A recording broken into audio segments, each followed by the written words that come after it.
Hi friends, എല്ലാവർക്കും നിഷ്ഠ PSCയിലേക്ക് സ്വാഗതം. അപ്പം ഇന്ന് നമ്മൾ നോക്കുന്നത് പുതിയ SCERTയിലെ 9th സ്റ്റാൻഡേർഡിലെ ഹിസ്റ്ററിയിലെ 4th ചാപ്റ്റർ ആയിട്ടുള്ള ഇന്ത്യൻ ഭരണഘടനയുടെ അധികാര വിന്യാസം എന്ന് പറയുന്ന ഒരു ചാപ്റ്ററാണ്. അത് വളരെ ഇമ്പോർട്ടൻ്റ് ആയിട്ടുള്ള ഒരു ചാപ്റ്റർ ആയതുകൊണ്ട് തന്നെയാണ് ഞാനത് നമ്മളുടെ ക്ലാസ് ആയിട്ട് തന്നെ എടുക്കാമെന്ന് വിചാരിച്ചത്. സോ ആദ്യമായിട്ടാണ് നമ്മളുടെ ഈ ഒരു ചാനൽ കാണുന്നതെങ്കിൽ ഒന്ന് സബ്സ്ക്രൈബ് ചെയ്യാൻ വേണ്ടിയിട്ട് ശ്രമിക്കുക. ആൻഡ് ഫ്രണ്ട്സിലേക്ക് കൂടി ഇതൊന്ന് ഷെയർ ചെയ്ത് കൊടുക്കുക. ഓക്കെ, അപ്പം നമുക്ക് സ്റ്റാർട്ട് ചെയ്യാം. ഇന്ത്യൻ ഭരണഘടനയുടെ അധികാര വിന്യാസം. അതിൽ ഫസ്റ്റ് തന്നെ പറയുന്നത് ഒരു കോട്ടോട് കൂടിയിട്ടാണ് ഇത് ആക്ച്വലി സ്റ്റാർട്ട് ചെയ്യുന്നത്. വർഷങ്ങൾക്ക് മുൻപ് നാം വിധിയുമായി ഒരു കൂടിക്കാഴ്ച നടത്തി. ആ പ്രതിജ്ഞ പൂർണ്ണമല്ലെങ്കിലും സുപ്രധാനമായി തന്നെ നമ്മൾ നിറവേറ്റിയ സമയമായിരുന്നു. ഇന്ന് പാതിരാമണി മുഴങ്ങുമ്പോൾ ഇന്ത്യ ഉയർന്നെഴുന്നേൽക്കും, പുതുജീവിതത്തിലേക്ക്, സ്വാതന്ത്ര്യത്തിലേക്കും. ഒരു യുഗം അവസാനിക്കുന്നു. ദീർഘനാളെ അടിച്ചമർത്തപ്പെട്ടിരുന്ന ഒരു രാഷ്ട്രത്തിൻ്റെ ആത്മാവ് ശബ്ദിക്കുന്നു. അങ്ങനെ പോകുന്നതാണ് ഒരു കോട്ട് എന്ന് പറയുന്നത്. അപ്പം ജവഹർലാൽ നെഹ്റു രാഷ്ട്രത്തിനെ അഭിസംബോധന ചെയ്തുകൊണ്ട് നമ്മുടെ സ്വാതന്ത്ര്യ പുലരിയിൽ പറഞ്ഞിട്ടുണ്ടായിരുന്ന ഒരു പ്രസംഗത്തിൻ്റെ ഭാഗമാണ് ഇവിടെ കൊടുത്തിരിക്കുന്നത്. ഓക്കെ, അപ്പം വിധിയുമായി ഒരു കൂടിക്കാഴ്ച എന്നാണ് നമ്മൾ ആ പ്രസംഗത്തിന് പറയുന്നത് തന്നെ. ട്രിസ്റ്റ് വിത്ത് ഡെസ്റ്റിനി എന്ന് പറയും. ഓക്കെ, നമ്മൾ ഇത് ഫുള്ളായിട്ട് ചാപ്റ്റർ ഇങ്ങനെ വായിച്ചു പോവുകയല്ല ചെയ്യുന്നത്, ഇമ്പോർട്ടൻ്റ് ആയിട്ടുള്ള ഭാഗങ്ങൾ എടുത്തെടുത്ത് പഠിച്ചു പോവുകയാണ് കേട്ടോ ചെയ്യുന്നത്. ഓക്കെ, അപ്പം സ്വതന്ത്ര ഇന്ത്യ ജനങ്ങൾക്ക് നൽകിയ പ്രധാനപ്പെട്ട 2 വാഗ്ദാനങ്ങളായിരുന്നു ജനാധിപത്യ ഭരണക്രമവും അതുപോലെ തന്നെ ക്ഷേമ രാഷ്ട്ര നിർമ്മാണവും. എന്തൊക്കെയാണ് 2 പ്രധാന വാഗ്ദാനങ്ങൾ ഉണ്ടായിരുന്നത്? ജനാധിപത്യ ഭരണക്രമം അതുപോലെ തന്നെ ക്ഷേമ രാഷ്ട്ര നിർമ്മാണം. ഇതിലേക്കുള്ള ചുവടുവെപ്പായിരുന്നു ഭരണഘടനാ നിർമ്മാണ സമിതിയുടെ രൂപീകരണവും അതുപോലെ തന്നെ നെഹ്റു അവതരിപ്പിച്ച ലക്ഷ്യപ്രമേയവും. അപ്പോൾ ജനാധിപത്യ ഭരണക്രമവും ക്ഷേമരാഷ്ട്ര നിർമ്മാണവും സാധ്യമാക്കുന്നതിന് വേണ്ടി ആരംഭിച്ചതായിരുന്നു ഭരണഘടനാ നിർമ്മാണ സഭയുടെ രൂപീകരണം, അതുപോലെ തന്നെ നെഹ്റുവിൻ്റെ നമ്മുടെ ലക്ഷ്യപ്രമേയം എന്ന് പറയുന്നത്. ആൻഡ് നമ്മളിവിടെ സ്റ്റാർട്ട് ചെയ്യുന്നത് ലക്ഷ്യപ്രമേയം വെച്ചിട്ടാണ്. അപ്പം ലക്ഷ്യപ്രമേയത്തിൽ മെയിനായിട്ട് എന്തൊക്കെ കാര്യങ്ങളാണ് പറയുന്നത്? ഓരോ പോയിന്റ് ആയിട്ട് ഇവിടെ കൊടുത്തിട്ടുണ്ട്. ഭരണഘടനാ നിർമ്മാണ സഭ ഇന്ത്യ ഒരു സ്വതന്ത്ര പരമാധികാര റിപ്പബ്ലിക്കായി തീർക്കുവാനും അതിനായി ഒരു ഭരണഘടന തയ്യാറാക്കുവാനുമുള്ള ഗൗരവമേറിയ ദൃഢനിശ്ചയം പ്രഖ്യാപിക്കുന്നു. ഓക്കെ, അപ്പം എന്താണ് ഒരു ഭരണഘടനാ നിർമ്മാണ സഭ ഇന്ത്യയെ ഒരു സ്വതന്ത്ര പരമാധികാര റിപ്പബ്ലിക് ആക്കാൻ വേണ്ടിയിട്ടാണ് പറയുന്നത്. ഓർത്തിരിക്കുക, ലക്ഷ്യപ്രമേയത്തിൽ ഇന്ത്യ എന്താണെന്ന് പറയുന്നത് സ്വതന്ത്ര പരമാധികാര റിപ്പബ്ലിക് ആണെന്നാണ് പറയുന്നത്. പക്ഷെ ആമുഖത്തിലേക്ക് വരുമ്പോൾ ആമുഖത്തിൽ തുടക്കത്തിൽ ഇത് മാത്രമാണ് പറഞ്ഞിരുന്നെങ്കിലും പിന്നീട് 1976 42ാം ഭേദഗതി വന്ന സമയത്ത് അതിലേക്ക് ഒരു 2 വാക്കുകളും കൂടി കൂട്ടിച്ചേർത്തിട്ടുണ്ടായിരുന്നു. അത് നമുക്ക് ആമുഖം എത്തുന്ന സമയത്ത് പറയാം. ഓക്കെ, ഇത് ഓർത്ത് വയ്ക്കുക. ഇവിടെ പറയുന്നത് എങ്ങനെയാണ്? സ്വതന്ത്ര പരമാധികാര റിപ്പബ്ലിക് എന്നാണ്. നെക്സ്റ്റ് പോയിന്റ്, സ്വതന്ത്ര പരമാധികാര ഇന്ത്യ എന്നത് പഴയ ബ്രിട്ടീഷ് ഇന്ത്യൻ പ്രദേശങ്ങൾ, ഇന്ത്യൻ സംസ്ഥാനങ്ങൾ, ഇന്ത്യൻ യൂണിയൻ്റെ ഭാഗമാകാൻ തയ്യാറുള്ള ബ്രിട്ടീഷ് ഇന്ത്യക്ക് പുറത്തുള്ള മറ്റു ഭാഗങ്ങൾ എന്നിവയുടെ ഒരു യൂണിയൻ ആയിരിക്കും. അപ്പം എന്തൊക്കെയാണ്? പഴയ ബ്രിട്ടീഷ് ഇന്ത്യൻ പ്രദേശങ്ങൾ, ഇന്ത്യൻ സംസ്ഥാനങ്ങൾ, ഇന്ത്യൻ യൂണിയൻ്റെ ഭാഗമാകാൻ തയ്യാറായിട്ടുള്ള ബ്രിട്ടീഷ് ഇന്ത്യക്ക് പുറത്തുള്ള മറ്റു ഭാഗങ്ങൾ, ഇതെല്ലാം കൂടിയുള്ളതായിരിക്കും സ്വതന്ത്ര പരമാധികാര ഇന്ത്യ എന്നതായിരുന്നു ലക്ഷ്യപ്രമേയത്തിൽ പറഞ്ഞിട്ടുണ്ടായിരുന്നത്. നെക്സ്റ്റ് വണ്, ഇന്ത്യൻ യൂണിയൻ രൂപീകരിക്കുന്ന പ്രദേശങ്ങൾ ഒരു സ്വയംഭരണ യൂണിറ്റ് ആയിരിക്കും. ഓർത്തിരിക്കുക, എന്താണ് ഇന്ത്യൻ യൂണിയൻ രൂപീകരിക്കുന്ന പ്രദേശങ്ങൾ എന്തായിരിക്കും? ഒരു സ്വയംഭരണ യൂണിറ്റ് ആയിരിക്കും. കൂടാതെ കേന്ദ്ര ഗവൺമെൻറ്റിൽ നിക്ഷിപ്തമാകാതെയുള്ള എല്ലാ അധികാരങ്ങളും ചുമതലകളും ഇവയ്ക്കുണ്ടാകും. നമുക്കറിയാം, ചില കാര്യങ്ങൾ കേന്ദ്ര ഗവൺമെൻറ്റിൽ മാത്രമായിരിക്കും അത് ഇംപ്ലിമെൻറ്റ് ചെയ്യാനുള്ള റൈറ്റ്സും കാര്യങ്ങളൊക്കെ ഉണ്ടാകുന്നത്. അങ്ങനെ ഇല്ലാത്ത അധികാരങ്ങളും ചുമതലകളും ഒക്കെ ഇവർക്ക് നൽകപ്പെടും, അതായത് ഈ സ്വയംഭരണ യൂണിറ്റുകൾക്ക് നൽകപ്പെടും എന്നാണ് പറയുന്നത്. നെക്സ്റ്റ് വണ്ണാണ്, സ്വതന്ത്ര പരമാധികാര ഇന്ത്യയുടെ എല്ലാ അധികാരങ്ങളും ജനങ്ങളിൽ നിന്നുമാണ് ഉത്ഭവിക്കുക. ഇങ്ങനെ ക്വസ്റ്റ്യൻ ഒരു പ്രാവശ്യം വന്നിട്ടുള്ളതാണ്. ഓക്കെ, എന്താണ് സ്വതന്ത്ര പരമാധികാര ഇന്ത്യയിൽ അധികാരങ്ങൾ ഉത്ഭവിക്കുന്നത് എവിടെ നിന്നാണ് എന്നായിരുന്നു ചോദ്യം ഉണ്ടായിരുന്നത്. അപ്പോൾ എവിടെ നിന്നാണ്? ജനങ്ങളിൽ നിന്നാണ് എന്നാണ് നമ്മൾ പറയേണ്ടത്. ഇന്ത്യയിലെ എല്ലാ ജനങ്ങൾക്കും സാമൂഹികവും സാമ്പത്തികവും രാഷ്ട്രീയവുമായിട്ടുള്ള നീതിയും പദവി സമത്വവും അവസര സമത്വവും നിയമത്തിന് മുന്നിലുള്ള സമത്വവും കൂടാതെ നിയമത്തിനും പൊതുധാർമ്മികതയ്ക്കും വിധേയമായി സംസാരം, ആവിഷ്കാരം, വിശ്വാസം, ആരാധന, തൊഴിൽ, സംഘടനയും പ്രവർത്തനവും എന്നീ മൗലിക സ്വാതന്ത്ര്യങ്ങളും ഉറപ്പാക്കുകയും സംരക്ഷിക്കുകയും ചെയ്യും. അപ്പം എന്തൊക്കെ വേണമെന്ന് പറയുന്നത്? നീതി വേണം എന്ന് പറയുന്നുണ്ട്. അതുപോലെ തന്നെ വേറെ നമ്മൾ എന്ത് പറഞ്ഞു? സമത്വം വേണം. അതേപോലെ മൗലിക സ്വാതന്ത്ര്യങ്ങൾ, ഇതെല്ലാം അടങ്ങിയതായിരിക്കണം നമ്മളുടെ സ്വതന്ത്ര പരമാധികാര ഇന്ത്യ എന്നാണ് ലക്ഷ്യപ്രമേയത്തിൽ പറയുന്നത്.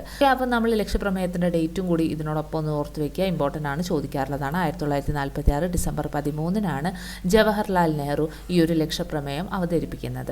ഓക്കെ, ആൻഡ് ഇതിലെ കുറേ കാര്യങ്ങൾ എടുത്തുകൊണ്ടാണ് നമ്മളുടെ ആമുഖം ആക്ച്വലി ഉണ്ടാക്കിയത്. ആമുഖം എന്നല്ല, ഭരണഘടനയിൽ തന്നെ ഒരുവിധം എല്ലാ കാര്യങ്ങളും ഇതിൽ പറയുന്നുണ്ട്. ലക്ഷ്യപ്രമേയം എന്ന് പറയുന്നത് ഭരണഘടനയുടെ ഒരു മുൻഗാമി എന്ന രീതിയിൽ നമ്മൾ പലപ്പോഴും പറയുന്ന ഒരു കാര്യം കൂടിയാണ്. അപ്പം മുൻഗാമിനെ പറഞ്ഞു കഴിഞ്ഞാൽ നെക്സ്റ്റ് ആൾ നമ്മൾ എന്തായിരിക്കും? ആമുഖമാണ്. അപ്പം ആമുഖമാണ് അടുത്ത് നമ്മൾ പറയാൻ വേണ്ടി പോകുന്നത്. ഓക്കെ, ഇത് ചോദിക്കാറുണ്ട്, ആമുഖം സ്റ്റാർട്ട് ചെയ്യുന്നത് എങ്ങനെയാണ് എന്ന് ചോദിച്ചിട്ട്. ഭാരതത്തിലെ ജനങ്ങളായ നാം, കഴിഞ്ഞ LDC കോഴിക്കോടാണെന്ന് തോന്നുന്നു ഇങ്ങനെ ഒരു ക്വസ്റ്റ്യൻ ഉണ്ടായിരുന്നു, എങ്ങനെയാണ് ഇത് സ്റ്റാർട്ട് ചെയ്യുന്നത് എന്ന് ചോദിച്ചിട്ട്. അത് പക്ഷേ ഡിലീറ്റ് ആയി പോവുകയാണ് ചെയ്തിട്ടുണ്ടായിരുന്നത്. അപ്പം ഭാരതത്തിലെ ജനങ്ങളായ നാം എന്ന് തുടങ്ങുന്നതാണ് നമ്മളുടെ ആമുഖം എന്ന് പറയുന്നത്. ആൻഡ് ഭാരതത്തെ ഇവിടെ ഡിസ്ക്രൈബ് ചെയ്തിരിക്കുന്നത് എങ്ങനെയാണ്? ഒരു പരമാധികാര, സ്ഥിതി സമത്വ, മതേതര, ജനാധിപത്യ റിപ്പബ്ലിക്.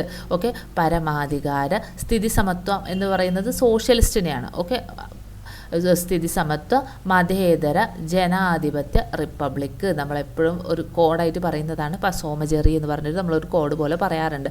സോഷ്യലിസ്റ്റിനെയാണ് നമ്മളിവിടെ സ്ഥിതി സമത്വം എന്ന് പറഞ്ഞത് എന്നുള്ള കാര്യം മാത്രം നിങ്ങളൊന്ന് റിലേറ്റ് ചെയ്ത് വെച്ചിട്ടുണ്ടെങ്കിൽ ഇത് സിമ്പിളായിട്ട് ആ ഒരു ഓർഡർ പഠിക്കാൻ വേണ്ടിയിട്ട് സുഖമാണ്.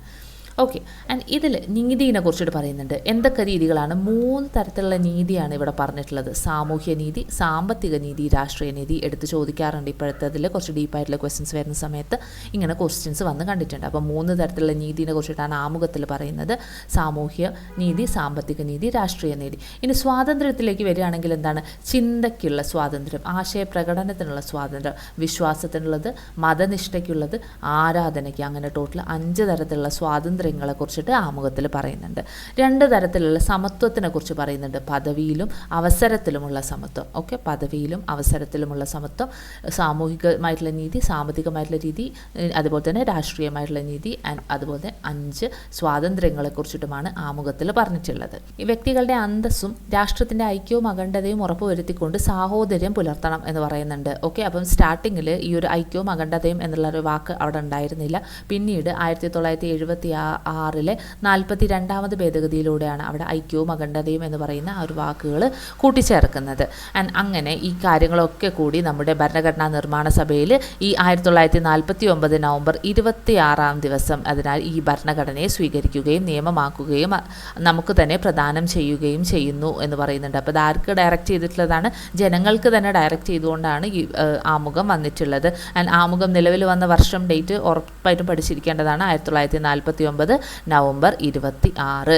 ആൻഡ് അതേപോലെ തന്നെ ചോദിക്കാറുണ്ട് ആമുഖത്തിൽ പ്രതിപാദിച്ചിട്ടുള്ള ഒരേ ഒരു ഡേറ്റ് ഏതാണ് എന്ന രീതിയിൽ. അതും ഏത് തന്നെയാണ്? 1949 നവംബർ 26. ഓക്കെ, അവിടെ ഫുട് നോട്ടായിട്ട് കൊടുത്തിട്ടുള്ള കാര്യങ്ങളും കൂടി ജസ്റ്റ് ഒന്ന് വായിക്കാം നമുക്ക്.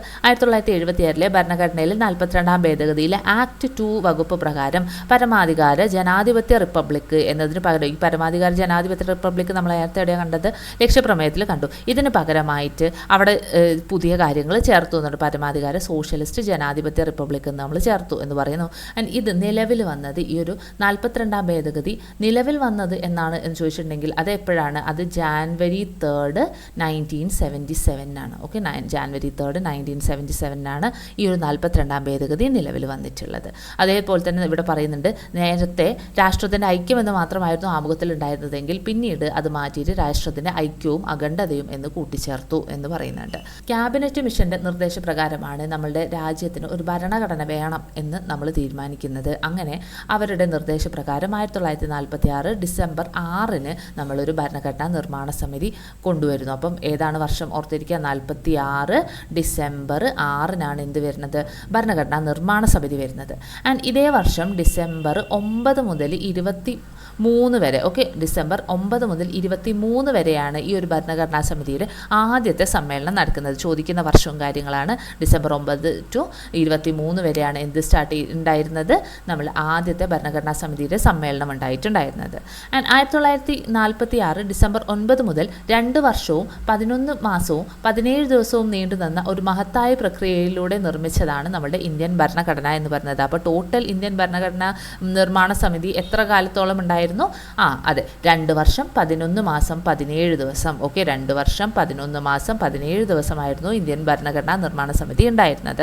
ആൻഡ് പിന്നീട് 1949 നവംബർ 26 ഈ ഒരു ഭരണഘടന നമ്മൾ അംഗീകരിക്കുകയും നിയമമാക്കി നമുക്ക് തന്നെ സമർപ്പിക്കുകയാണ് ചെയ്തിട്ടുണ്ടായിരുന്നത്. ഓക്കെ, എപ്പോഴാണ് ഇത് അംഗീകരിക്കുന്നത്? ഭരണഘടന അംഗീകരിച്ച തീയതി ചോദിച്ചിട്ടുണ്ടെങ്കിൽ എപ്പോഴാണ്? 1949 നവംബർ 26 നമ്മൾ എന്ത് ചെയ്യുന്നത്? ഭരണഘടന അംഗീകരിക്കുന്നത്. പക്ഷേ പക്ഷേ നിലവിൽ വന്നത് എപ്പോഴാണ് എന്ന് ചോദിച്ചിട്ടുണ്ടെങ്കിൽ അത് വ്യത്യാസമുണ്ട്. 1950 ജാനുവരി 26-നാണ്. ഓക്കെ, അപ്പോൾ എന്താണ് അംഗീകരിക്കുന്നത് 49 നവംബർ 26-നും നിലവിൽ വരുന്നത് അത് 1950 ജാനുവരി 26-നുമാണ്. നിലവിൽ വന്ന സമയത്ത് ഭരണഘടനയിൽ 22 ഭാഗങ്ങൾ 395 വകുപ്പുകളും 8 പട്ടികകളുമാണ് ഉണ്ടായിരുന്നത്. ഓക്കെ, എന്താണ് നിലവിൽ വന്നപ്പം 22 ഭാഗങ്ങൾ 395 വകുപ്പുകൾ 8 പട്ടികകൾ. പക്ഷേ ഇപ്പം നോക്കുകയാണെങ്കിൽ എത്ര ഭാഗങ്ങളാണുള്ളത്? 25 ഭാഗങ്ങളുണ്ട്. അതുപോലെ തന്നെ 12 പട്ടികകളും 400-ലധികം നമ്മളുടെ വകുപ്പുകളും ഇവിടെ ഉണ്ട്. ഓക്കെ, അപ്പം നിലവിലത്തെ കാര്യവും പഴയ കാര്യങ്ങളുടെ നമ്പറുകൾ ഇതിനോടൊപ്പം ഒന്ന് ഓർത്ത് വെച്ചേക്കുക. അങ്ങനെ 1950 ജാനുവരി 26-ന് നിലവിൽ വന്ന ഇന്ത്യൻ ഭരണഘടന കാലാനുസൃതമായിട്ടുള്ള മാറ്റങ്ങൾ ഉൾക്കൊണ്ടുകൊണ്ട് ഒരു സജീവ പ്രമാണമായി തുടരുന്നു. നമുക്കറിയാം ഭരണഘടനയിൽ പലതരത്തിലുള്ള മാറ്റങ്ങളും കാര്യങ്ങളൊക്കെ വരാറുണ്ട്, നമ്മളുടെ ഭേദഗതികൾ വരുന്നുണ്ട്, അതിനെക്കുറിച്ചൊക്കെ നമ്മൾ ഇതിൽ പറയുന്നുണ്ട്. ഓക്കെ, എല്ലാം പറയുന്നുണ്ട് ഈ ഒരു ചാപ്റ്ററിൽ. ഓക്കെ, അപ്പോൾ അതാണ് ഇനി മെയിനായിട്ട് നമ്മൾ ഭരണഘടനയുടെ സവിശേഷതകൾ എന്തൊക്കെയാണ് എന്നുള്ള കാര്യം ഒന്ന് നോക്കാം. ഫസ്റ്റ് സവിശേഷതയായിട്ട് പറയുന്നത് ഏറ്റവും വലിയ എഴുതപ്പെട്ട ഭരണഘടന. ഓക്കെ, ഏറ്റവും വലിയ എഴുതപ്പെട്ട ഭരണഘടന ആരുടെയാണ്? ഇന്ത്യൻ ഭരണഘടനയാണ്. അപ്പം ആദ്യത്തെ ഭരണഘടന ആരുടെയായിരുന്നു എന്ന് ചോദിച്ചിട്ടുണ്ടെങ്കിൽ അത് US-ൻ്റെ ഭരണഘടനയാണ്. ഏറ്റവും ചെറുത് ആരുതാണെന്ന് ചോദിച്ചിട്ടുണ്ടെങ്കിൽ നമുക്ക് പറയാം എന്താണ് US-ൻ്റെ ഭരണഘടനയാണ് എന്ന് പറയാം. അപ്പോൾ എന്താ പറഞ്ഞത്? ഏറ്റവും വലിയ എഴുതപ്പെട്ട ഭരണഘടനയിൽ 1.5 ലക്ഷത്തോളം വാക്കുകൾ അടങ്ങിയ സമഗ്രവും വിപുലവുമായിട്ടുള്ള ഒരു രേഖയാണ്. രാജ്യത്തിൻ്റെ വൈവിധ്യവും വൈപുല്യവും പരിഗണിച്ചുള്ള വിശദമായിട്ടുള്ള ഒരു ഉള്ളടക്കമാണ് അതിൽ കൊടുത്തിട്ടുള്ളത് എന്ന് പറയുന്നുണ്ട്. നെക്സ്റ്റ് ഒരു സവിശേഷതയാണ് പാർലമെൻ്ററി ജനാധിപത്യം. ഓക്കെ, പാർലമെൻ്ററി ജനാധിപത്യം എന്താണ്? കാര്യനിർവഹണ വിഭാഗത്തിലെ അംഗങ്ങൾ നിയമനിർമ്മാണ സഭയിൽ നിന്നുള്ളവരായിരിക്കും. ഓക്കെ, എന്താണ് കാര്യനിർവഹണ വിഭാഗം എന്ന് പറഞ്ഞാൽ എക്സിക്യൂട്ടീവ് വിഭാഗത്തിലെ അംഗങ്ങൾ നിയമനിർമ്മാണ വിഭാഗത്തിൽ നിന്നുള്ളവരായിരിക്കും. നിയമനിർമ്മാണ വിഭാഗം കാര്യനിർവഹണ വിഭാഗത്തെ നിയന്ത്രിക്കുന്നു. ഓക്കെ, തിരിഞ്ഞു പോവാതെ പഠിച്ചു വയ്ക്കുക. നിയമനിർമ്മാണ വിഭാഗം എന്ത് ചെയ്യുന്നു? കാര്യനിർവഹണ വിഭാഗത്തെ നിയന്ത്രിക്കുകയാണ് ചെയ്യുന്നത്. നെക്സ്റ്റ് സവിശേഷതയാണ് ഇന്ത്യൻ ഭരണഘടന എന്ന് പറയുന്നത് അത് ദൃഢവും അയവുള്ളതുമായിട്ടുള്ള ഒരു ഘടനയാണ്. അതായത് റിജിഡ് ആൻഡ് ഫ്ലെക്സിബിൾ എന്നാണ് പറഞ്ഞിട്ടുള്ളത്. ഓക്കെ, റിജിഡ് ആൻഡ് ഫ്ലെക്സിബിൾ ആയിട്ടുള്ള ഒരു ഘടനയാണ് ഈ നമ്മളുടെ ഇന്ത്യൻ ഭരണഘടനയ്ക്ക് ഉള്ളത്. ചില വ്യവസ്ഥകൾ ഭേദഗതി ചെയ്യാൻ പ്രത്യേക നടപടിക്രമങ്ങളൊക്കെ പാലിക്കേണ്ടതുണ്ട്. പക്ഷേ ചിലതിനാണെങ്കിൽ പെട്ടെന്ന് തന്നെ സാധാരണ നിയമനിർമ്മാണ രീതിയിൽ കൂടെ തന്നെ നമുക്ക് ഭേദഗതികൾ കൊണ്ടുവരാൻ വേണ്ടിയിട്ട് പറ്റും. Okay, fourth one. Okay, fourth സവിശേഷതയാണ് നമ്മുടെ ഇന്ത്യൻ ഭരണഘടനയിൽ മൗലികാവകാശങ്ങളും മൗലിക കർത്തവ്യങ്ങളുമുണ്ട്.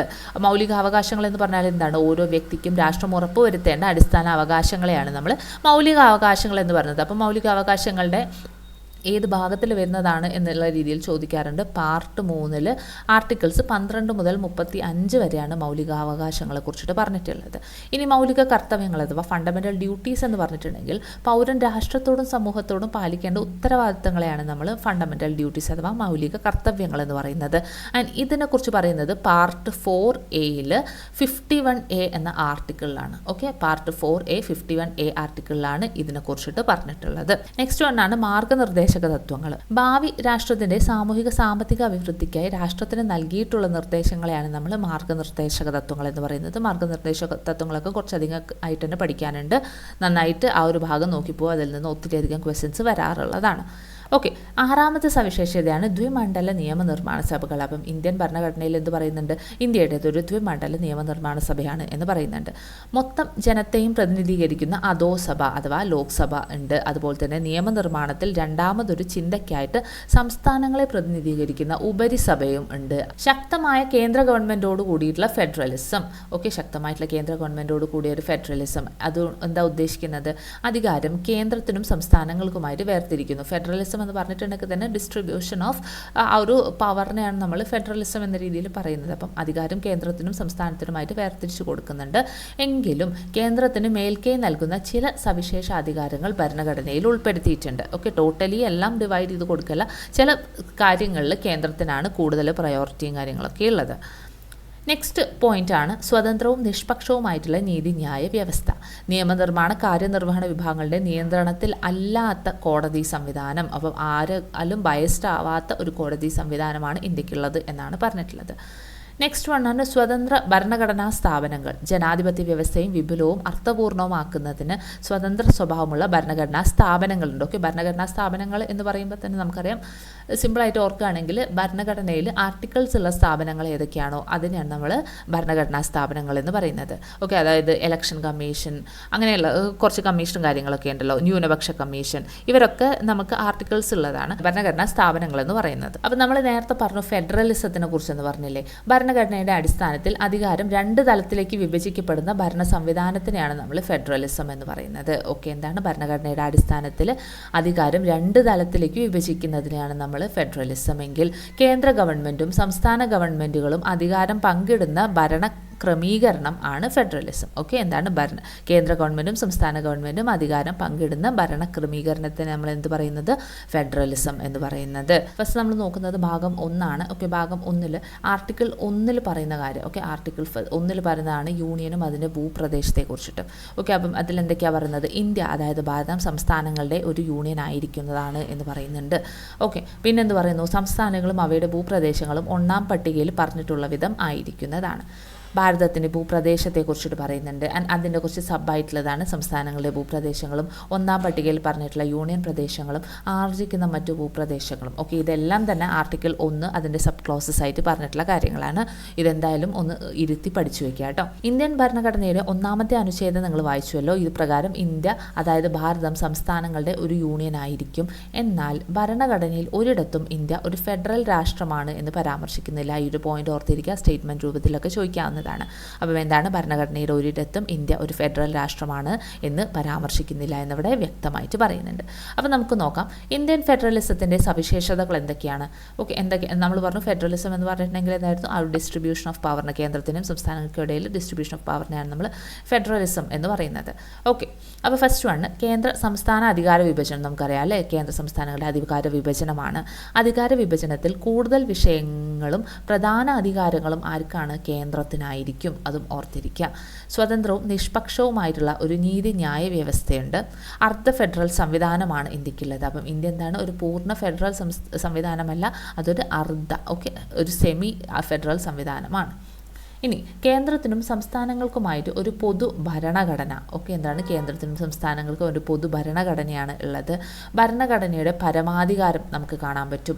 ഏകപൗരത്വം, ഭരണഘടന ഭേദഗതി ചെയ്യാനുള്ള അധികാരങ്ങളിൽ കേന്ദ്രത്തിന് മേൽക്കൈ, ദ്വിമണ്ഡല നിയമനിർമ്മാണ സഭ, ഇതെല്ലാം തന്നെ എന്താണ്, ഇന്ത്യൻ ഫെഡറലിസത്തിൻ്റെ സവിശേഷതയാണ്. അടുത്തത് പട്ടിക 7 നമ്മൾ നോക്കുന്നത്. ഓക്കെ, പട്ടിക 7 അധികാര വിഭജനം. ഓക്കെ, ഡിവിഷൻ ഓഫ് പവേഴ്സ്, അല്ലെങ്കിൽ നമുക്ക് എന്താ പറയുക, ലിസ്റ്റുകളെ കുറിച്ച് പറയുന്നത്. ഓക്കെ, ലിസ്റ്റുകളെ കുറിച്ച് പറയുന്ന പട്ടിക ഏതാണെന്ന് ചോദിച്ചിട്ടുണ്ടെങ്കിലൊക്കെ ഏതാണ്, അത് ഈ ഒരു പട്ടിക 7. അപ്പോൾ മെയിനായിട്ട് നമുക്കറിയാം 3 ലിസ്റ്റുകളാണ് ഉള്ളത്. പിന്നെ അവശേഷിക്കുന്ന അധികാരങ്ങൾ എന്ന് പറഞ്ഞിട്ടുള്ള ഒരു വിഭാഗം കൂടി അവിടെ വരുന്നുണ്ട്. ഫസ്റ്റ് വണ്ണാണ് യൂണിയൻ ലിസ്റ്റ് എന്ന് പറയുന്നത്. അപ്പം എന്തായിരിക്കും യൂണിയൻ ലിസ്റ്റ് എന്ന് പറയുമ്പോൾ, യൂണിയൻ ആണ് ഏറ്റവും കൂടുതൽ, അതായത് കേന്ദ്രത്തിന് ഏറ്റവും കൂടുതൽ നിയമനിർമ്മാണത്തിന് അധികാരമുള്ള വിഷയങ്ങൾ ഉൾപ്പെടുന്നതാണ് ഈ ഒരു യൂണിയൻ ലിസ്റ്റ് എന്ന് പറയുന്നത്. ഓക്കെ, അപ്പം കേന്ദ്ര ഗവൺമെൻറ്റിന് സമ്പൂർണ്ണ നിയമനിർമ്മാണ അധികാരമുള്ള വിഷയങ്ങളാണ് ഈ ഒരു യൂണിയൻ ലിസ്റ്റിൻ്റെ പട്ടികയിലുള്ളത്. ഭരണഘടന നിലവിൽ വന്നപ്പോൾ ഇതിൽ 97 വിഷയങ്ങളായിരുന്നു ഉണ്ടായിരുന്നത്. ഓക്കെ, നിലവിൽ വന്ന സമയത്ത് യൂണിയൻ ലിസ്റ്റിൽ എത്ര ഉണ്ട്, 97 വിഷയങ്ങളാണ് ഉണ്ടായിരുന്നത്. ഇമ്പോർട്ടൻ്റ് ആണ് ഈ ഒരു കാര്യങ്ങൾ, എക്സാമ്പിൾസ് എപ്പോഴും എടുത്ത് ചോദിക്കാറുള്ളതാണ്. വിദേശകാര്യം, പ്രതിരോധം, റെയിൽവേ, ബാങ്കിങ്, പൗരത്വം, ഇതെല്ലാം വരുന്നത് യൂണിയൻ ലിസ്റ്റിലാണ്. നെക്സ്റ്റ് ലിസ്റ്റാണ് സംസ്ഥാന ലിസ്റ്റ് എന്ന് പറയുന്നത്. സാധാരണഗതിയിൽ സംസ്ഥാന ഗവൺമെൻറ്റുകൾക്ക് നിയമനിർമ്മാണ അധികാരമുള്ള വിഷയങ്ങളുടെ പട്ടികയാണ് ഈ ഒരു സംസ്ഥാന ലിസ്റ്റ്. അപ്പോൾ നേരത്തെ യൂണിയൻ ലിസ്റ്റിൽ കേന്ദ്രത്തിനായിരുന്നു സമ്പൂർണ്ണ അധികാരമെങ്കിൽ സംസ്ഥാന ലിസ്റ്റിലേക്ക് വരുമ്പോൾ സംസ്ഥാന ഗവൺമെൻറ്റുകൾക്കാണ് പൂർണ്ണമായിട്ടുള്ള അധികാരം വരുന്നത്. ആൻഡ് തുടക്കത്തിൽ ഇതിൽ 66 വിഷയങ്ങളായിരുന്നു ഉണ്ടായിരുന്നത്. ആൻഡ് ഇതിൽ ഉൾപ്പെടുന്നതാണ് കൃഷി, ജയിൽ, പോലീസ്, തദ്ദേശ സ്വയംഭരണം തുടങ്ങിയത്. മെയിനായിട്ടും ഈ ഒരു 4 കാര്യങ്ങളെങ്കിലും പഠിച്ചിരിക്കുക. നെക്സ്റ്റ് ആണ് സമവർത്തി ലിസ്റ്റ് അഥവാ കൺകറൻറ്റ് ലിസ്റ്റ്. ഈ ഒരു മലയാളമായിട്ടും ചോദിക്കാറുണ്ട്, ഇംഗ്ലീഷായിട്ടും ഇത് എടുത്ത് ചോദിക്കാറുണ്ട്. അതുകൊണ്ട് ഈ മലയാളം ടേമും ഇംഗ്ലീഷ് ടേമും ഒന്നിച്ച് പഠിച്ചു വയ്ക്കാം. കേന്ദ്ര ഗവൺമെൻറ്റിനും സംസ്ഥാന ഗവൺമെൻറ്റുകൾക്കും നിയമനിർമ്മാണ അധികാരമുള്ള വിഷയങ്ങളുടെ പട്ടികയാണ് സമവർത്തി ലിസ്റ്റ് അഥവാ കൺകറൻറ്റ് ലിസ്റ്റ് എന്ന് പറയുന്നത്. അതായത് എന്താണ്, രണ്ടുപേർക്കും ഈക്വൽ റൈറ്റ്സ് ആണ് ഇവിടെ നിയമം ഉണ്ടാക്കാൻ വേണ്ടിയിട്ട്, ഈ ഒരു ലിസ്റ്റിലുള്ള വിഷയങ്ങളിൽ നിയമം ഉണ്ടാക്കാൻ വേണ്ടിയിട്ട്. തുടക്കത്തിൽ ഇതിൽ 47 വിഷയങ്ങളായിരുന്നു ഉണ്ടായിരുന്നത്. അതിൽ വരുന്നതാണ് വിദ്യാഭ്യാസം, വനം, ട്രേഡ് യൂണിയൻസ്, വിവാഹം, ജനന മരണ രജിസ്ട്രേഷൻ. ഇതെല്ലാം വരുന്നത് എവിടെയാണ്, കൺകറൻറ്റ് ലിസ്റ്റിലാണ്.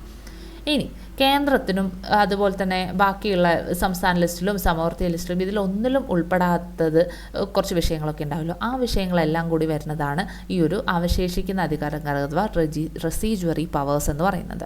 ഓക്കെ, അപ്പം എന്താണ് മേൽ പറഞ്ഞ 3 അധികാര പട്ടികകളിലും ഉൾപ്പെടാത്തതായിട്ടുള്ള വിഷയങ്ങളെ അവശേഷിക്കുന്ന അധികാരങ്ങൾ എന്നാണ് നമ്മൾ വിളിക്കുന്നത്. ഇവയിൽ നിയമനിർമ്മാണ അധികാരം ആർക്കാണ്? ഇമ്പോർട്ടൻ്റ് ടേമാണ്.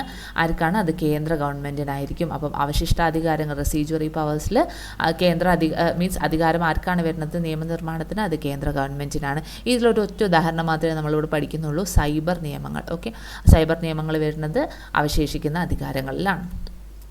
അപ്പം കേരളത്തിലേക്ക് പുതിയ തീവണ്ടി അനുവദിച്ചു. അപ്പോൾ തീവണ്ടി റെയിൽവേ ഒക്കെ നമ്മൾ ഏതിലാണ് പഠിച്ചിട്ടുണ്ടായിരുന്നത്? യൂണിയൻ ലിസ്റ്റിലാണ് റെയിൽവേനെ കുറിച്ച് പറയുന്നത്. ഇന്ത്യയും ശ്രീലങ്കയുമായിട്ട് നയതന്ത്ര കരാറിൽ ഒപ്പുവെച്ചു. വിദേശകാര്യം വരുന്നത് യൂണിയനിലാണ്. ജയിൽ വരുന്നത് ഏതിലാണ്? സംസ്ഥാന ലിസ്റ്റിലാണ് ജയിൽ വരുന്നത്. പോലീസ് നയം വരുന്നത് അത് സംസ്ഥാന ലിസ്റ്റിലാണ്. വനനയം അത് കൺകറൻറ്റിലാണ് വരുന്നത്. ബിരുദ കോഴ്സുകളുടെ ഘടന അതായത് വിദ്യാഭ്യാസം വരുന്നത് എവിടെയാണ്? കൺകറൻറ്റിലാണ്. ഇനി നമ്മൾ നോക്കുന്നത് ഒരു കോട്ടാണ്. BR അംബേദ്കർ ഭരണഘടനാ നിർമ്മാണ സമിതിയിൽ നടത്തിയ ഒരു പ്രസംഗത്തിൽ നിന്നുള്ള ഒരു ഭാഗമാണിത്. ഭരണഘടന ഒരു മൗലിക രേഖയാണ്. ഭരണകൂടത്തിന് 3 ഘടകങ്ങളായിട്ടുള്ള എക്സിക്യൂട്ടീവ്, ജുഡീഷ്യറി, ലെജിസ്ലേച്ചർ എന്നിവയുടെ സ്ഥാനവും അധികാരവും അത് നിർവചിക്കുന്നുണ്ട്. ഭരണഘടനയുടെ ലക്ഷ്യം ഭരണകൂടത്തിൻ്റെ സംവിധാനങ്ങൾ സൃഷ്ടിക്കുക മാത്രമല്ല അവയുടെ അധികാരം പരിമിതപ്പെടുത്തുക എന്നതാണ്. എന്താണ് ഭരണഘടനയിലെ ലക്ഷ്യം? എന്തൊക്കെയാണെന്ന് പറഞ്ഞത്? ഭരണകൂടത്തിൻ്റെ സംവിധാനങ്ങൾ സൃഷ്ടിക്കുക എന്നത് മാത്രമല്ല അവയുടെ അധികാരം പരിമിതപ്പെടുത്തുക എന്നതുകൂടിയാണ്.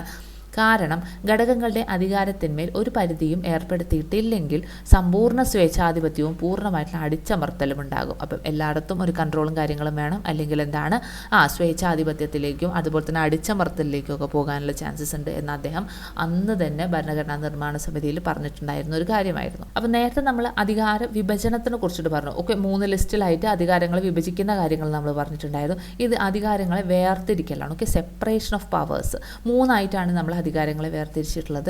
നിയമനിർമ്മാണ സഭ, കാര്യനിർവഹണ വിഭാഗം, നീതിന്യായ വിഭാഗം. ഓക്കെ, എന്താണ് അധികാരങ്ങളെ ഇങ്ങനെയാണ് 3ആയിട്ട് സെപ്പറേറ്റ് ചെയ്തിട്ടുള്ളത്?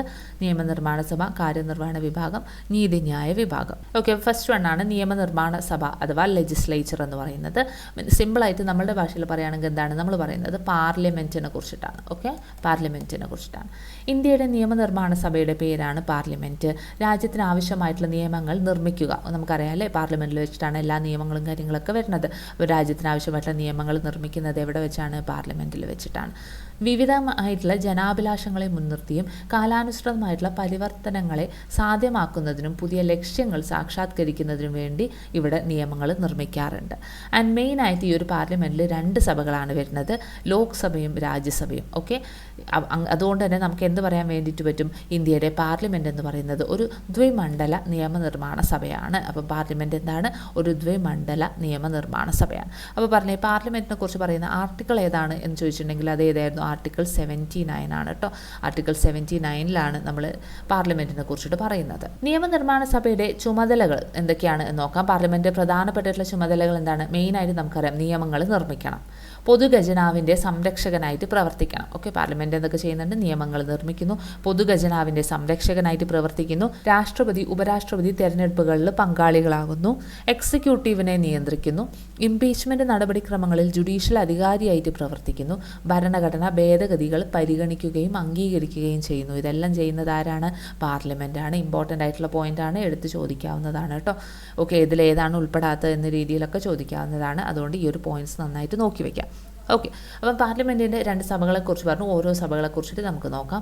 ഫസ്റ്റ് വണ്ണാണ് ലോക്സഭ അഥവാ എന്ത് പറയും നമ്മൾ? അധോസഭ എന്നും പറയാറുണ്ട്. ഓക്കെ, അധോസഭ എന്ന് പറയുന്നത് ലോക്സഭേനെയാണ്. ഓർത്തിരിക്കുക, അധോസഭ ഉപരിസഭ ലോക്സഭയാണോ രാജ്യസഭയാണോ എന്ന രീതിയിൽ നമുക്ക് പലപ്പോഴും തെറ്റിപ്പോവാറൊക്കെ ഉണ്ട്. അപ്പം അധോ ലോകം എന്ന രീതിയിൽ ഒന്ന് കണക്ട് ചെയ്ത് വെച്ചേക്കുക. ഓക്കെ, അധോ ലോകം എന്ന് പറയുമ്പോൾ പിന്നെ അധോസഭ എപ്പോഴും ലോക്സഭയാണെന്ന് നമുക്ക് പെട്ടെന്ന് മനസ്സിലാവും. പാർലമെൻറ്റിൻ്റെ അധോ മണ്ഡലമാണ് ലോക്സഭ എന്ന് പറയുന്നത്. ഭൂരിപക്ഷ സമ്പ്രദായ പ്രകാരം ജനങ്ങൾ നേരിട്ടാണ് ലോക്സഭാംഗങ്ങളെ തിരഞ്ഞെടുക്കുന്നത്. അപ്പോൾ ഫസ്റ്റത്തെ പോയിന്റ് ഏതാണ്? ഇവിടെ എങ്ങനെയാണ് തിരഞ്ഞെടുപ്പ് നടക്കുന്നത്? ഭൂരിപക്ഷ സമ്പ്രദായ പ്രകാരമാണ് തിരഞ്ഞെടുപ്പ് നടക്കുന്നത്. അതുപോലെ തന്നെ ജനങ്ങൾ നേരിട്ടൊക്കെ ഡയറക്റ്റ് ആയിട്ടുള്ള ഇലക്ഷനാണ് ലോക്സഭയിലേക്ക് നടക്കുന്നത്. ആൻഡ് 25 വയസ്സ് പൂർത്തിയായ ഇന്ത്യൻ പൗരന്മാർക്ക് ലോക്സഭയിലേക്ക് മത്സരിക്കാൻ സാധിക്കും. അപ്പോൾ 3ാമത്തെ പോയിന്റ് എന്താണ്? എത്രയാണ് മത്സരിക്കാനുള്ള പ്രായപരിധി എന്ന് ചോദിച്ചിട്ടുണ്ടെങ്കിൽ അത് 25 വയസ്സിന് മുകളിലോട്ടാണ്. ലോക്സഭയുടെ കാലാവധി എന്ന് പറയുന്നത് അത് 5 വർഷമാണ്. അപ്പോൾ 4ാമത്തെ പോയിന്റ് പറഞ്ഞു നമ്മളെന്താണ് ലോക്സഭയുടെ കാലാവധി എന്താണ് 5 വർഷമാണ്. ആൻഡ് ഇവരുടെ അതായത് ലോക്സഭയുടെ പരമാവധി അംഗബലം ഓർത്തിരിക്കുക. ആ പരമാവധി അംഗബലം എന്ന് പറയുന്നത് അത് 550 ആണ്. എന്നാൽ നിലവിൽ 543 ആൾക്കാരേ ഉള്ളൂ നമ്മളുടെ ലോക്സഭയിൽ. ഓക്കെ, അപ്പോൾ പരമാവധി എത്ര വരെ ആവാം? 550 വരെ ആവാം. നിലവിൽ 543 ഉള്ളത്. ലോക്സഭയിലെ ഭൂരിപക്ഷത്തിന്റെ അടിസ്ഥാനത്തിലാണ് സർക്കാരുകളുടെ രൂപീകരണവും നിലനിൽപ്പും സാധ്യമാകുന്നത്. അപ്പോൾ ലോക്സഭയിൽ ഭൂരിപക്ഷമാണ് ഉണ്ടെങ്കിലാണ് ആ പാർട്ടിയാണ് അവിടെ നിലവിൽ അധികാരത്തിൽ വരുന്നത്. ഒരു പാർട്ടിക്കോ സഖ്യത്തിനോ സർക്കാർ രൂപീകരിക്കാൻ കഴിയാത്ത സാഹചര്യത്തിലോ ഭരിക്കുന്ന പാർട്ടിക്കോ സഖ്യത്തിനോ ഭൂരിപക്ഷം നഷ്ടപ്പെടുന്ന സാഹചര്യത്തിലോ രാജ്യം വീണ്ടും പൊതു തെരഞ്ഞെടുപ്പിലേക്ക് പോവുകയാണ് ചെയ്യുക. ഓക്കെ, അതോടൊപ്പം തന്നെ ഓർത്തിരിക്കുക ലോക്സഭയുടെ അധ്യക്ഷനെ നമ്മൾ എന്താണ് പറയുന്നത്? ലോക്സഭയുടെ അധ്യക്ഷനാണ് സ്പീക്കർ എന്ന് പറയും. ധനപരമായിട്ടുള്ള വിഷയങ്ങളിൽ ലോക്സഭയിൽ രാജ്യസഭയേക്കാൾ കൂടുതൽ അധികാരങ്ങളുണ്ട്. Money bill, okay, money bill ആദ്യം അവതരിപ്പിക്കുന്നത് എപ്പോഴും എവിടെയാണ്? അത് ലോക്സഭയിലാണ് ആദ്യം അവതരിപ്പിക്കുന്നത്. അപ്പോൾ പറഞ്ഞ മണി ബില്ലുമായിട്ട് ബന്ധപ്പെട്ടിട്ടുള്ള ആ ഒരു ആർട്ടിക്കിൾ ഉണ്ടായിരുന്നല്ലോ, അത് ആർട്ടിക്കിൾ 110 110 മണി ബിൽ. ഓക്കെ, 110 ആർട്ടിക്കിളിലാണ് മണി ബില്ലിനെ കുറിച്ചിട്ട് പറയുന്നത്. അപ്പോൾ മണി ബില്ല് ആദ്യമായിട്ട് അവതരിപ്പിക്കുന്നത് എപ്പോഴും അതെവിടെയായിരിക്കും? അത് നമ്മളുടെ ഈ ഒരു ലോക്സഭയിലായിരിക്കും. അപ്പോൾ അതാണ് ഇവിടെ പറഞ്ഞത്. ധനപരമായിട്ടുള്ള വിഷയങ്ങളിൽ ലോക്സഭയ്ക്കാണ് പലപ്പോഴും രാജ്യസഭയേക്കാൾ കൂടുതലും അധികാരങ്ങളുള്ളത്. ധനബില്ലും അവിശ്വാസ പ്രമേയവും അവതരിപ്പിക്കുന്നത് എവിടെയാണ്? ലോക്സഭയിലാണ്. ഓക്കെ, ധനബില്ലും അവിശ്വാസ പ്രമേയവും അവതരിപ്പിക്കുന്നത് എവിടെയാണ്? ലോക്സഭയിലാണ് എന്ന് പറയുന്നു. അടുത്തതാണ് രാജ്യസഭ അഥവാ എന്ത് പറയാം നമുക്ക്? ഉപരിസഭ എന്ന് പറയാം. ഓക്കെ, ഉപരിസഭ അഥവാ രാജ്യസഭ എന്താണ്? ജനസംഖ്യാനുപാതികമായി സംസ്ഥാനങ്ങളെ പ്രാതിനിധ്യം നൽകിയിരിക്കുന്ന സഭ. ഓക്കെ, ജനസംഖ്യയ്ക്ക് അനുപാതമായിട്ട് സംസ്ഥാനങ്ങൾക്ക് പ്രാതിനിധ്യം നൽകിയിരിക്കുന്ന സഭയാണ് രാജ്യസഭ. മറ്റേത് എന്താണ്? ഹൗസ് ഓഫ് പീപ്പിൾ ആണ്. ഓക്കെ, ഹൗസ് ഓഫ് പീപ്പിളിനെയാണ് നമ്മൾ എന്തെന്ന് പറയുന്നത്? ലോക്സഭ എന്ന് പറയുന്നതെങ്കിൽ house of states, okay, house of സ്റ്റേറ്റ്സിനെയാണ് നമ്മൾ രാജ്യസഭ എന്ന് പറയുന്നത്. ഓക്കെ, ക്ലിയർ ആണല്ലോ. അപ്പോൾ ജനസംഖ്യാനുപാതികമായിട്ട് സംസ്ഥാനങ്ങൾക്ക് പ്രാതിനിധ്യം നൽകുന്ന സഭ. സംസ്ഥാന നിയമനിർമ്മാണ സഭയിലെ തിരഞ്ഞെടുക്കപ്പെട്ട MLA-മാരാണ് രാജ്യസഭാംഗങ്ങളെ തിരഞ്ഞെടുക്കുന്നത്. നേരത്തെ ലോക്സഭയിൽ ഡയറക്റ്റ് ആയിട്ടാണ് ജനങ്ങൾ തിരഞ്ഞെടുത്തിരുന്നതെങ്കിൽ ഇവിടെ തിരഞ്ഞെടുക്കപ്പെട്ടിട്ടുള്ള MLA-മാരാണ് രാജ്യസഭയിലേക്കുള്ള അംഗങ്ങളെ തിരഞ്ഞെടുക്കുന്നത്. ആൻഡ് ഇവിടുത്തെ പ്രായപരിധി എന്ന് പറയുന്നത് അത് 30 വയസ്സാണ്. അപ്പോൾ 30 വയസ്സിന് മുകളിലുള്ള ഒരു വ്യക്തിക്ക് എന്ത് ചെയ്യാം? രാജ്യസഭയിലേക്ക് മത്സരിക്കാൻ വേണ്ടിയിട്ട് പറ്റും. രാജ്യസഭ ഒരു സ്ഥിരം സഭയാണ്. പലപ്പോഴും ചോദിക്കുന്നതാണ് രാജ്യസഭ എന്താണ്? ഒരു സ്ഥിരം സഭയാണ്. സഭാംഗങ്ങളുടെ കാലാവധി എന്ന് പറയുന്നത് അത് 6 വർഷമാണ്. ഓക്കെ, എന്താണ് സഭാംഗങ്ങളുടെ കാലാവധി എത്രയാണ്? 6 വർഷമാണ്. ആൻഡ് രാജ്യസഭയിലെ 1/3 അംഗങ്ങൾ, ഓക്കെ, 1/3 അംഗങ്ങൾ ഓരോ 2 വർഷം കൂടുമ്പോഴും വിരമിക്കുകയാണ് ചെയ്യുന്നത്. അപ്പോൾ 1/3 അംഗങ്ങൾ ഓരോ 2 വർഷം കൂടി വിരമിച്ച് പോവുകയാണ് ചെയ്യുക. അല്ലാതെ രാജ്യസഭ സ്റ്റോപ്പ് ചെയ്യുന്ന ഒരു പരിപാടി എവിടെയും ഇല്ല. ഉപരാഷ്ട്രപതിയാണ് രാജ്യസഭയുടെ അധ്യക്ഷനായിട്ടുള്ളത്. ആൻഡ് രാജ്യസഭയുടെ പരമാവധി അംഗബലം എന്ന് പറയുന്നത് 250 ആണ്. ഓക്കെ, പകുതിയോളം ഉള്ളൂ. ലോക്സഭയുടെ പകുതിയോളം മാത്രമേ രാജ്യസഭയിലെ അംഗങ്ങൾ ഉണ്ടാവുള്ളൂ. വൈസ് പ്രസിഡന്റ് ആണ് രാജ്യസഭയുടെ അധ്യക്ഷൻ എന്ന് പറയുന്നത്. ആൻഡ് അതുമായിട്ട് ബന്ധപ്പെട്ടിട്ടുള്ള ഒരു ആർട്ടിക്കിളും കൂടി ഇതിനോടൊപ്പം ഒന്ന് പഠിച്ചു വെച്ചേക്കുക. അത് ആർട്ടിക്കിൾ 64 ആണ്. ഓക്കെ, ഉപരാഷ്ട്രപതിയാണ് രാജ്യസഭയുടെ അധ്യക്ഷൻ എന്ന് പറയുന്ന ഒരു ആർട്ടിക്കിളാണ് ആർട്ടിക്കിൾ 64 എന്ന് പറയുന്നത്. ഓക്കെ, എല്ലാ കാര്യങ്ങളും ഇങ്ങനത്തെ കാര്യങ്ങളൊക്കെ അവിടെ വെച്ച് തന്നെ ഇങ്ങനെ കണക്ട് ചെയ്ത് പഠിച്ചു വെക്കാൻ വേണ്ടിയിട്ട് ശ്രമിക്കാം. അപ്പം രാജ്യസഭയുടെ പരമാവധി അംഗബലമായിട്ടുള്ള 250-ൽ 238 പേരെ തിരഞ്ഞെടുക്കുകയും അതുപോലെ തന്നെ 12 പേരെ രാഷ്ട്രപതി നാമനിർദ്ദേശം ചെയ്യുകയാണ് ചെയ്യുന്നത്. നമുക്കറിയാം 12 പേരെ കല, സാഹിത്യം, സാംസ്കാരികം അതുപോലെയുള്ള സ്പോർട്സ് അങ്ങനത്തെ ഭാഗങ്ങളിൽ നിന്നും രാഷ്ട്രപതി നോമിനേറ്റ് ചെയ്യാറുണ്ട്. ബാക്കിയുള്ള 238 ആളുകളെയാണ് ഈ രാജ്യസഭയിലേക്ക് MLA-മാരെല്ലാം കൂടിയും തിരഞ്ഞെടുത്ത് വിടുന്നത്. ഉപരാഷ്ട്രപതിയെ നീക്കം ചെയ്യാനുള്ള നടപടിക്രമങ്ങൾ ആരംഭിക്കുന്നത് എപ്പോഴും എവിടെയായിരിക്കും? രാജ്യസഭയുടെ അധ്യക്ഷനാണ് ഉപരാഷ്ട്രപതി എന്ന് പറയുന്നത്. അപ്പം അദ്ദേഹത്തിന് എന്തെങ്കിലും കാരണം കൊണ്ട് ഇംപീച്ച് ചെയ്യേണ്ട ഒരു അവസ്ഥ വരികയാണെങ്കിൽ അദ്ദേഹത്തിൻ്റെ ഇംപീച്ച്മെൻറ്റ് നടപടിക്രമങ്ങൾ ആദ്യം എപ്പോഴും ആരംഭിക്കുക എവിടെയായിരിക്കും? അത് രാജ്യസഭയിലായിരിക്കും. അതോടൊപ്പം തന്നെ ഓർക്കുക, പുതിയ അഖിലേന്ത്യാ സർവീസ് സൃഷ്ടിക്കുന്നതിന് പാർലമെന്റിൽ ചുമതലപ്പെടുത്താനുള്ള അധികാരം രാജ്യസഭയിൽ നിക്ഷിപ്തമാണ്. അപ്പോൾ പുതിയതായിട്ടുള്ള എന്തെങ്കിലും അഖിലേന്ത്യാ സർവീസ് ഒക്കെ സൃഷ്ടിക്കണമെങ്കിൽ അതിനുള്ള അധികാരം ആർക്കാണുള്ളത്? അത് രാജ്യസഭയ്ക്കാണ് ഉള്ളത്. ഓക്കെ, അപ്പോൾ നമ്മൾ സഭകളെ കുറിച്ചിട്ട് പറഞ്ഞു. നമ്മളൊരു സഭകളിലാണ് നിയമങ്ങളും കാര്യങ്ങളൊക്കെ നിർമ്മിക്കുകയൊക്കെ ചെയ്യുന്നത്. ആൻഡ് നിയമമാവുന്നതിന് മുന്നേ നമ്മൾ അതിനെ പറയുന്നതാണ് ബില്ലുകൾ എന്ന് പറയുന്നത്. ആദ്യം ബില്ലുകൾ അവിടെ അവതരിപ്പിച്ച് അവിടെ ലോക്സഭയിൽ പാസ്സായി അല്ലെങ്കിൽ രാജ്യസഭയിലും ലോക്സഭയിലൊക്കെ പാസ്സായി കഴിഞ്ഞ് രാഷ്ട്രപതിയുടെ ആ ഒരു സൈനും കാര്യങ്ങളൊക്കെ കിട്ടിക്കഴിയുമ്പോൾ മാത്രമാണ് അതൊരു നിയമമായിട്ട് മാറുന്നത്. ഓക്കെ, അപ്പോൾ ബില്ലുകളെ കുറിച്ചിട്ട് ഇവിടെ നമുക്കൊന്ന് നോക്കാം. ബില്ലുകൾ വിവിധ തരമുണ്ട്. മന്ത്രിമാർ അവതരിപ്പിക്കുന്ന ബില്ലുകളെയാണ് നമ്മൾ ഗവൺമെൻറ് ബിൽസ് എന്ന് പറയുന്നത്. അപ്പോൾ മന്ത്രിമാർ അവതരിപ്പിക്കുന്ന ബില്ലുകൾ എന്താണ്? ഗവൺമെൻറ് ബിൽസ് ആണെങ്കിൽ മന്ത്രി അല്ലാത്തൊരു പാർലമെൻറ്റ് അംഗമാണ് ബില്ല് അവതരിപ്പിക്കുന്നതെങ്കിൽ അതിന് നമ്മൾ സ്വകാര്യ ബില്ലെന്നാണ് പറയുന്നത്. ഓക്കെ. അതുപോലെ തന്നെ വേറൊരു ടൈപ്പ് ബില്ലാണ് ധനബില്ലുകൾ എന്ന് പറയുന്നത്. അതിൽ മെയിനായിട്ട് പൊതുഖജനാവിലേക്കുള്ള ധനസമാഹരണവും ചെലവഴിക്കലും സംബന്ധിച്ചിട്ടുള്ളതാണ് ഈ ഒരു ധനബില്ലുകൾ എന്ന് പറയുന്നത്. ഓക്കെ, ധനബില്ല് അപ്പം എന്തിനെ കുറിച്ചിട്ടാണുള്ളത്? പൊതുഖജനാവിലേക്കുള്ള ധനസമാഹരണത്തിനെ കുറിച്ചിട്ടും ചെലവഴിക്കുന്നതിനെ കുറിച്ചിട്ടുമാണ് ധനബില്ലുകളിൽ പറയുന്നത്.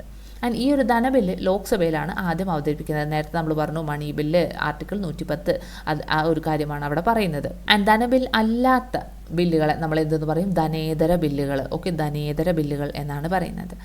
ഓക്കെ, ഒരു ബില്ല് ഒരു സഭയിൽ കൊണ്ടുവന്നു. ഇപ്പോൾ ലോക്സഭയിലാണ്, സപ്പോസ് ലോക്സഭയിലാണ് ആ ഒരു ബില്ല് ആദ്യമായിട്ട് അവതരിപ്പിക്കുന്നതെങ്കിൽ ആ സഭയിൽ 3 വായനകളാണ് ഉണ്ടാവുക. അപ്പം ഒരു ബില്ല് ഒരു സഭയിൽ എത്തിക്കഴിഞ്ഞാൽ എത്ര വായനകളുണ്ടാവും? 3 വായനകൾ. അപ്പോൾ ലോക്സഭയിലാണെങ്കിൽ ഒരു 3 വായന, രാജ്യസഭയിലാണെങ്കിൽ ഒരു 3 വായന, അങ്ങനെ ടോട്ടൽ 6 പ്രാവശ്യം വായിച്ചിട്ടാണ് ഇത് പ്രസിഡൻറ്റിൻ്റെ അടുത്തേക്ക് പോവുള്ളൂ. ഓക്കെ, അപ്പോൾ ഒന്നാം വായനയിൽ എന്താണ്? ധനബില്ലല്ലാത്ത ഏതൊരു ബില്ലും ഇരുസഭകളിൽ ഏതെങ്കിലും ഒന്നിൽ മന്ത്രിയോ സ്വകാര്യ വ്യക്തിയോ അവതരിപ്പിക്കുന്നു. രണ്ടാം വായനയിൽ എന്താ നടക്കുന്നത്? ബില്ല് കമ്മിറ്റിയുടെ പരിഗണനയ്ക്ക് അയക്കുകയോ സഭയിൽ തന്നെ ചർച്ച ചെയ്യുകയോ ചെയ്യുന്നു. ആൻഡ് ഈ ഒരു രണ്ടാം വായനയ്ക്ക് നമ്മൾ കമ്മിറ്റി ഘട്ടം എന്ന് പറയാറുണ്ട്. ഓക്കെ, അപ്പം ഒന്നാമത്തായിട്ട് അവിടെ അവതരിപ്പിച്ചു, രണ്ടാമത്തതിൽ അതിനെക്കുറിച്ചിട്ട് ചർച്ചകളും കാര്യങ്ങളൊക്കെ ചെയ്യുന്നു, അഥവാ കമ്മിറ്റി ഘട്ടം എന്ന് പറയുന്നു. അവിടെ മാറ്റങ്ങളോ ഭേദഗതികളോ നമ്മൾക്ക് ഈ ഒരു ഘട്ടത്തിൽ സ്വീകരിക്കാൻ വേണ്ടിയിട്ട് പറ്റും. നെക്സ്റ്റ് വായന, മൂന്നാം വായനയാണ്. ബില്ല് സഭ അംഗീകരിക്കുകയോ നിരസിക്കുകയോ ചെയ്യുന്നു. ഓക്കെ, ഫസ്റ്റ് അവതരിപ്പിക്കുന്നു, പിന്നീട് അവർ ചർച്ച ചെയ്യുന്നു, മൂന്നാം വായനയിൽ അവിടെ അംഗീകരിക്കണോ വേണ്ടയോ എന്നുള്ള കാര്യം തീരുമാനിക്കുകയാണ് ചെയ്യുന്നത്. ഇൻ കേസ് അത് അംഗീകരിക്കുകയാണെങ്കിൽ അവരത് നെക്സ്റ്റ് സഭയിലേക്ക് അയക്കും. നെക്സ്റ്റ് സഭയിലും ഇതുപോലെ തന്നെ ഒന്നാം വായന, രണ്ടാം വായന, മൂന്നാം വായന നടക്കും. അവിടുന്ന് അത് പ്രസിഡൻറ്റിൻ്റെ കയ്യിലേക്ക് പോവും. പ്രസിഡൻറ്റ് ഒപ്പുവയ്ക്കുന്നതോട് കൂടിയിട്ട് ആ ഒരു ബില്ല് നിയമമായിട്ട് മാറുകയാണ് ചെയ്യുന്നത്. നെക്സ്റ്റ് ഇമ്പോർട്ടൻ്റ് ആയിട്ടുള്ളൊരു ഭാഗമാണ് ഭരണഘടനാ ഭേദഗതി എന്ന് പറയുന്നത്. ഇതിൽ മെയിനായിട്ടുള്ളൊരു 3 ഭരണഘടനാ ഭേദഗതി എപ്പോഴും PSC ചോദിക്കുന്ന ഒരു 3 എണ്ണമാണ് ഇവിടെ കൊടുത്തിട്ടുള്ളത്. 61ാം ഭരണഘടനാ ഭേദഗതി. ഇത് പ്രകാരമാണ് 18 വയസ്സ് പൂർത്തിയായിട്ടുള്ള എല്ലാവർക്കും വോട്ട് ചെയ്യാം എന്നുള്ള ആ ഒരു കാര്യം വന്നിട്ടുണ്ടായിരുന്നത്. ഓക്കെ, 18 വയസ്സ് കഴിഞ്ഞവരുടെ പ്രായപൂർത്തി വോട്ടവകാശം. ഓക്കെ, പ്രായപൂർത്തി വോട്ടവകാശത്തിനെ കുറിച്ച് പറയുന്ന ആർട്ടിക്കിളാണ് ആർട്ടിക്കിളല്ല 61ാം ഭരണഘടനാ ഭേദഗതിയിലാണ് അത് വന്നത്. ഇനി 86ാം ഭരണഘടനാ ഭേദഗതി പ്രകാരമാണ് വിദ്യാഭ്യാസം മൗലികാവകാശമാക്കി മാറ്റിയിട്ടുണ്ടായിരുന്നത്. ഓക്കെ, ഇമ്പോർട്ടൻ്റ് ആയിട്ടുള്ളതാണ്. വിദ്യാഭ്യാസം മൗലികാവകാശമാക്കിയിട്ടുള്ള ഭരണഘടനാ ഭേദഗതി ചോദിക്കുകയാണെങ്കിൽ അതേതാണ്? അത് 86ാമത്തതാണെങ്കിൽ 101ാം ഭേദഗതി നമുക്ക് ഒരിക്കലും കുറേ പ്രാവശ്യം ചോദിക്കാറുണ്ടായിരുന്ന ഒരു ഭാഗമായിരുന്നു 101ാം ഭേദഗതി എന്ന് പറയുന്നത്. അത് GST ആണ്. ഓക്കെ, GST ചരക്ക് സേവന നികുതി നിലവിൽ വന്നതാണ് 101ാം ഭേദഗതി പ്രകാരം. അപ്പം എന്താണ് ഒരു ഭരണഘടനാ ഭേദഗതി എന്ന് പറഞ്ഞിട്ടുണ്ടെങ്കിൽ ഭരണഘടനയിൽ തിരുത്തലുകളോ ഒഴിവാക്കലുകളോ കൂട്ടിച്ചേർക്കലുകളോ വരുത്തുന്നതിനെയാണ് നമ്മൾ ഭരണഘടനാ ഭേദഗതി എന്ന് പറയുന്നത്. അപ്പം നിങ്ങൾ തിരുത്തലുകളാവാം, ഒഴിവാക്കലാവാം, കൂട്ടിച്ചേർക്കലാവാം. സാമൂഹിക രാഷ്ട്രീയ ആവശ്യങ്ങളെ പരിഗണിച്ച് കാലാനുസൃതമായിട്ട് ഭരണഘടനയിൽ മാറ്റം വരുത്തുവാൻ ഭരണഘടനാ പ്രക്രിയ സഹായിക്കുന്നു. ഇന്ത്യയിൽ ഭരണഘടന ഭേദഗതി ചെയ്യുന്നതിനുള്ള അധികാരം പാർലമെൻറ്റിന് മാത്രമാണ്. ഓക്കെ, ഭരണഘടന ഭേദഗതി ചെയ്യാനുള്ള അധികാരം ആർക്ക് മാത്രമേ ഉള്ളൂ? പാർലമെൻറ്റിന് മാത്രമേ ഉള്ളൂ. ഭരണഘടനയുടെ ആർട്ടിക്കിൾ 368 പ്രകാരമാണ് പാർലമെൻറ്റ് ഭേദഗതിക്കുള്ള അധികാരം ലഭിക്കുന്നത്. അപ്പം ഭേദഗതിയുമായിട്ട് ബന്ധപ്പെട്ടിട്ടുള്ള ആർട്ടിക്കിൾ ഏതാണെന്ന് ചോദിച്ചിട്ടുണ്ടെങ്കിൽ അത് ഏതാണ്? ആർട്ടിക്കിൾ 368 ആണ് എന്നുള്ള കാര്യം അവിടെ ഓർത്തിരിക്കാം. ഭേദഗതി ബില്ലിന് രാഷ്ട്രപതിയുടെ മുൻകൂർ അനുമതി ആവശ്യമില്ല. ഓക്കെ, രാഷ്ട്രപതിക്ക് ആദ്യമായിട്ട് മുൻകൂർ അനുമതി ഒന്നും മേടിച്ചിട്ട് വേണ്ട നമ്മൾ ഭേദഗതി ബില്ല് അവതരിപ്പിക്കാൻ വേണ്ടിയിട്ട്. ഭരണഘടനാ ഭേദഗതി ബില്ല് നിയമമാകണമെങ്കിൽ ഇരു സഭകളുടെയും അംഗീകാരം അനിവാര്യമാണ്. ഓക്കെ, 2 സഭകളും അംഗീകരിച്ചിട്ടുണ്ടെങ്കിൽ മാത്രമേ ഒരു ഭരണഘടനാ ഭേദഗതി ബില്ല് നിലവിൽ വരുള്ളൂ. ഇരു സഭകൾക്കുമിടയിൽ ഭരണഘടനാ ഭേദഗതി ബില്ലിന്മേൽ തർക്കങ്ങൾ പരിഹരിക്കാനായിട്ട് സംയുക്ത സമ്മേളനം പോലുള്ള നടപടിക്രമം ഇല്ല ഓർത്തിരിക്കുക കേട്ടോ. ഭരണഘടനാ ഭേദഗതി ബില്ലിൽ തർക്കപരിഹാരത്തിന് വേണ്ടിയിട്ട് എന്ത് പറ്റില്ല? സംയുക്ത സമ്മേളനം നടത്താൻ വേണ്ടി പറ്റില്ല എന്നുള്ള കാര്യം ഓർത്തിരിക്കുക, കൺഫ്യൂഷനായി പോകരുത്. ആൻഡ് മെയിനായിട്ട് 3 തരത്തിലുള്ള ഭേദഗതികൾ പറയുന്നുണ്ട്. ഫസ്റ്റ് വണ്ണാണ് അയവുള്ള ഭേദഗതി. ഇവിടെ ഇന്ത്യൻ ഭരണഘടനയിലെ ചില വകുപ്പുകൾ പാർലമെൻറ്റിന് കേവല ഭൂരിപക്ഷത്തിലൂടെ സാധാരണ നിയമനിർമ്മാണത്തിന് സമാനമായ നടപടിക്രമത്തിലൂടെ ഭേദഗതി ചെയ്യാൻ വേണ്ടിയിട്ട് പറ്റും. ഓക്കെ, ചെറിയ രീതിയിൽ സിമ്പിളായിട്ട് ഭേദഗതി ചെയ്യാൻ പറ്റുന്നതാണ് അയവുള്ള ഭേദഗതി എന്ന് പറയുന്നത്. അതിൽ ഉദാഹരണമാണ് സംസ്ഥാനങ്ങളുടെ പേരുകൾ ഇടുന്നത്, അല്ലെങ്കിൽ പേര് മാറ്റുന്നത്, അതിരുകൾ പുനഃക്രമീകരിക്കുന്നത്, പൗരത്വവുമായിട്ട് ബന്ധപ്പെട്ടിട്ടുള്ളത്. ഇതെല്ലാം അയവുള്ള ഭേദഗതിയിൽ പെടുന്നതാണ്. അടുത്തതാണ് ദൃഢമായിട്ടുള്ള ഭേദഗതി. ചില പ്രധാനപ്പെട്ട വകുപ്പുകളിൽ ഭേദഗതി വരുത്തുവാൻ പാർലമെന്റിന്റെ ഇരുസഭകളുടെയും പ്രത്യേക ഭൂരിപക്ഷം ആവശ്യമാണ്. ഓക്കെ, ഇരുസഭകളുടെയും പ്രത്യേക ഭൂരിപക്ഷം ആവശ്യമായിട്ടുള്ളതാണ് ദൃഢമായിട്ടുള്ള ഭേദഗതി എന്ന് പറയുന്നത്. അതിൽ വരുന്നതാണ് മൗലികാവകാശങ്ങൾ, മാർഗനിർദ്ദേശക തത്വങ്ങൾ. ഇതിൽ അതായത് ഫണ്ടമെന്റൽ റൈറ്റ്സിലും ഡയറക്റ്റീവ് പ്രിൻസിപ്പിൾസിലൊക്കെ എന്തെങ്കിലും മാറ്റങ്ങളും കാര്യങ്ങളൊക്കെ വരുത്തണമെങ്കിൽ അവിടെ നമ്മൾക്ക് രണ്ട് സഭകളുടെയും പ്രത്യേക ഭൂരിപക്ഷം ആവശ്യമാണ്. ആൻഡ് ആ ടൈപ്പ് ഭേദഗതികളെയാണ് നമ്മൾ ദൃഢമായിട്ടുള്ള ഭേദഗതി എന്ന് പറയുന്നത്. ഇനി അതിദൃഢമായിട്ടുള്ള ഭേദഗതി, ഇവിടെ കുറച്ചും കൂടി കാര്യങ്ങൾ കോംപ്ലിക്കേറ്റഡ് ആണ്. ചില അതിപ്രധാനമായിട്ടുള്ള വകുപ്പുകൾ പാർലമെന്റിന്റെ ഇരുസഭകളുടെയും പ്രത്യേക ഭൂരിപക്ഷത്തിനോടൊപ്പം പകുതിയിൽ കുറയാത്ത സംസ്ഥാനങ്ങളുടെ അംഗീകാരവും കൂടി വേണം. അങ്ങനത്തെ ഭേദഗതികളെയാണ് നമ്മൾ അതിദൃഢ ഭേദഗതി എന്ന് പറയുന്നത്. അപ്പം അയവുള്ള ഭേദഗതിയിൽ എന്താണ്, കേവല ഭൂരിപക്ഷത്തിൽ കാര്യങ്ങൾ നടത്തിയെടുക്കാൻ വേണ്ടിയിട്ട് പറ്റും. ദൃഢ ഭേദഗതിയിലാവുമ്പോൾ എന്താണ്, രണ്ട് സഭകളുടെയും പ്രത്യേക ഭൂരിപക്ഷം ഉണ്ടെങ്കിൽ ദൃഢമായിട്ട് ഭേദഗതികൾ നടത്താം. ഇനി അതിദൃഢമായിട്ടുള്ളത് ആണെങ്കിൽ എന്താണ്, രണ്ട് സഭകളുടെയും ഭേദഗതിയും വേണം, അതുപോലെ തന്നെ മോർ ദാൻ ഹാഫ് സംസ്ഥാനങ്ങളുടെ അംഗീകാരം കൂടി വേണം ആ ഒരു പ്രത്യേക വകുപ്പുകളിൽ എന്തെങ്കിലും മാറ്റങ്ങൾ വരുത്തണമെങ്കിൽ. അതിന് എക്സാമ്പിൾസ് ആണ് കേന്ദ്ര സംസ്ഥാന അധികാര വിഭജനം, ജനപ്രാതിനിധ്യ നിയമം തുടങ്ങിയവ. ഓക്കെ, ഇമ്പോർട്ടൻ്റ് ആണ്. ഇതിലൊക്കെ ഓരോ എക്സാമ്പിൾസ് എടുത്ത് ചോദിച്ചാൽ ഇത് ഏത് ടൈപ്പ് ഭേദഗതിയിൽ പെടുന്നതാണ് എന്ന രീതിയിലും ക്വസ്റ്റ്യൻസ് ചോദിക്കാവുന്നതാണ്. ഓക്കെ, അപ്പോൾ ഇവിടെ ക്വസ്റ്റ്യൻസ് ചോദിക്കുന്നുണ്ട്. സംസ്ഥാനങ്ങളുടെ പേരുമാറ്റവുമായിട്ട് ബന്ധപ്പെട്ടിട്ടുള്ളത് ഏതാണ്? അത് അയവുള്ളതാണ്. ഓക്കെ, അയവുള്ള ഭേദഗതിയിൽ വരുന്നതാണ് സംസ്ഥാനങ്ങളുടെ പേരുമാറ്റം. ഇനി 86-ാം ഭരണഘടനാ ഭേദഗതി. ഓക്കെ, 86-ാം ഭരണഘടനാ ഭേദഗതി എന്താണെന്ന് നമ്മൾ നേരത്തെ പറഞ്ഞിട്ടുണ്ട്. വിദ്യാഭ്യാസവുമായിട്ട് ബന്ധപ്പെട്ടിട്ടുള്ളതാണ് അല്ലേ. വിദ്യാഭ്യാസം മൗലികാവകാശത്തിൻ്റെ ഭാഗമാണ്. അപ്പം അതെന്താണ്, അത് ദൃഢമായിട്ടുള്ളതിൽ ദൃഢമായിട്ടുള്ള ഭേദഗതി രീതിയാണ്. ഇനി കൺകറന്റ് ലിസ്റ്റിൽ ഭേദഗതികൾ വരുത്തണമെങ്കിൽ, ഓക്കെ, കൺകറന്റ് ലിസ്റ്റ് എന്താണ്, കുറച്ചും കൂടി കുറച്ചും കൂടി ഇമ്പോർട്ടൻ്റ് ആയിട്ടുള്ള വകുപ്പുകളൊക്കെയാണല്ലോ വരുന്നത്. അപ്പം അതിദൃഢമാണ്. ഓക്കെ, അതിദൃഢത്തിന് എക്സാമ്പിൾ ആയിട്ട് വരുന്ന വിഷയമാണ് കൺകറന്റ് ലിസ്റ്റിലെ ഭേദഗതി എന്നൊക്കെ പറയുന്നത്. ഓക്കെ, അപ്പോൾ നമ്മൾ ലെജിസ്ലേച്ചറിനെ കുറിച്ച് പറഞ്ഞു. നെക്സ്റ്റ് ആണ് എക്സിക്യൂട്ടീവ്, അതായത് കാര്യനിർവഹണ വിഭാഗത്തിനെ കുറിച്ചാണ് പറയാൻ വേണ്ടി പോകുന്നത്. നിയമങ്ങളുടെയും നയങ്ങളുടെയും നടപ്പിലാക്കൽ, ഭരണനിർവഹണം എന്നീ ചുമതലകൾ നിർവഹിക്കുന്ന ഗവൺമെന്റിന്റെ ഭാഗത്തിനെയാണ് നമ്മൾ കാര്യനിർവഹണ വിഭാഗം എന്ന് പറയുന്നത്. ഓക്കെ, അപ്പം നിയമങ്ങളൊക്കെ നിർമ്മിക്കുന്നത് ലെജിസ്ലേച്ചറിൽ, നിയമനിർമ്മാണ വിഭാഗത്തിൽ, ഇതൊക്കെ നടപ്പിലാക്കുക, അതേപോലെ തന്നെ ഭരണനിർവഹണം ചുമതലകൾ നടത്തുക, ഇതൊക്കെ ചെയ്യുന്നത് ആരാണ്? എക്സിക്യൂട്ടീവ് വിഭാഗം അഥവാ കാര്യനിർവഹണ വിഭാഗമാണ്. ഇതിൽ ആരൊക്കെയാണ് ഉൾപ്പെടുന്നത് എന്നുള്ള കാര്യം ഇമ്പോർട്ടൻ്റ് ആണ്. രാഷ്ട്രപതി, ഉപരാഷ്ട്രപതി, പ്രധാനമന്ത്രി തലവനായിട്ടുള്ള മന്ത്രിസഭ എന്നിവ ഉൾപ്പെടുന്നതാണ് കാര്യനിർവഹണ വിഭാഗം എന്ന് പറയുന്നത് ഇമ്പോർട്ടൻ്റ് ആയിട്ടുള്ള പോയിന്റാണ്. ഇന്ത്യൻ ഭരണഘടന പ്രകാരം കാര്യനിർവഹണ വിഭാഗത്തിൻ്റെ അധികാരങ്ങൾ രാഷ്ട്രപതിയിലാണ് നിക്ഷിപ്തമെങ്കിലും അത് നിർവഹിക്കപ്പെടുന്നത് പ്രധാനമന്ത്രി നേതൃത്വത്തിലുള്ള മന്ത്രിസഭയാണ്. ഓക്കെ, നമ്മൾ രാഷ്ട്രപതിനെ കുറിച്ചിട്ട് വളരെ ഡീറ്റെയിൽ ആയിട്ട് നമ്മുടെ ലക്ഷ്മികാന്തിൻ്റെ ആ ഒരു കോൺസ്റ്റിറ്റ്യൂഷൻ്റെ ബുക്കെല്ലാം വെച്ചിട്ട് ഒരു ക്ലാസ് ഞാൻ ഓൾറെഡി അപ്ലോഡ് ചെയ്തിട്ടുണ്ട്. കുറേ മന്ത്സ് മുന്നേ അപ്ലോഡ് ചെയ്തിട്ടുള്ളതായിരുന്നു. അതിലൊക്കെ ഇതിനെക്കുറിച്ചിട്ടുള്ള വ്യക്തമായിട്ടുള്ള കാര്യങ്ങൾ പറഞ്ഞു പോയിട്ടുണ്ട് കേട്ടോ. ആർട്ടിക്കിൾസ് അടക്കം അവിടെ വെച്ച് പറഞ്ഞു പോയിട്ടുണ്ട്. ഓക്കെ, അപ്പം ആ ഒരു വീഡിയോ എന്തായാലും ഒന്ന് കണ്ടു നോക്കുക. അപ്പം കാര്യനിർവഹണ വിഭാഗത്തിന് മെയിനായിട്ട് നമുക്ക് രണ്ടായിട്ട് ഡിവൈഡ് ചെയ്യാൻ വേണ്ടിയിട്ട് പറ്റും. ഇമ്പോർട്ടൻ്റ് ആയിട്ടുള്ള ഭാഗമാണ് നമ്മൾ പറയുന്നത്. കാര്യനിർവഹണ വിഭാഗത്തിനെ നമുക്ക് രണ്ടായി ഡിവൈഡ് ചെയ്യാൻ പറ്റും. രാഷ്ട്രീയ എക്സിക്യൂട്ടീവും അതുപോലെ തന്നെ സ്ഥിരം എക്സിക്യൂട്ടീവും. ഓക്കെ, അപ്പോൾ രാഷ്ട്രീയം ഒക്കെ നമുക്കറിയാം, രാഷ്ട്രീയപരമായിട്ടുള്ള വന്നിട്ടുള്ള ആൾക്കാരിലാണ് എല്ലാം രാഷ്ട്രീയ എക്സിക്യൂട്ടീവിൽ വരുന്നത്. രാഷ്ട്രപതി, പ്രധാനമന്ത്രി, അതുപോലെ തന്നെ മന്ത്രിമാർ, ഇതെല്ലാം രാഷ്ട്രീയ എക്സിക്യൂട്ടീവിൽ പെടുന്നതാണ്.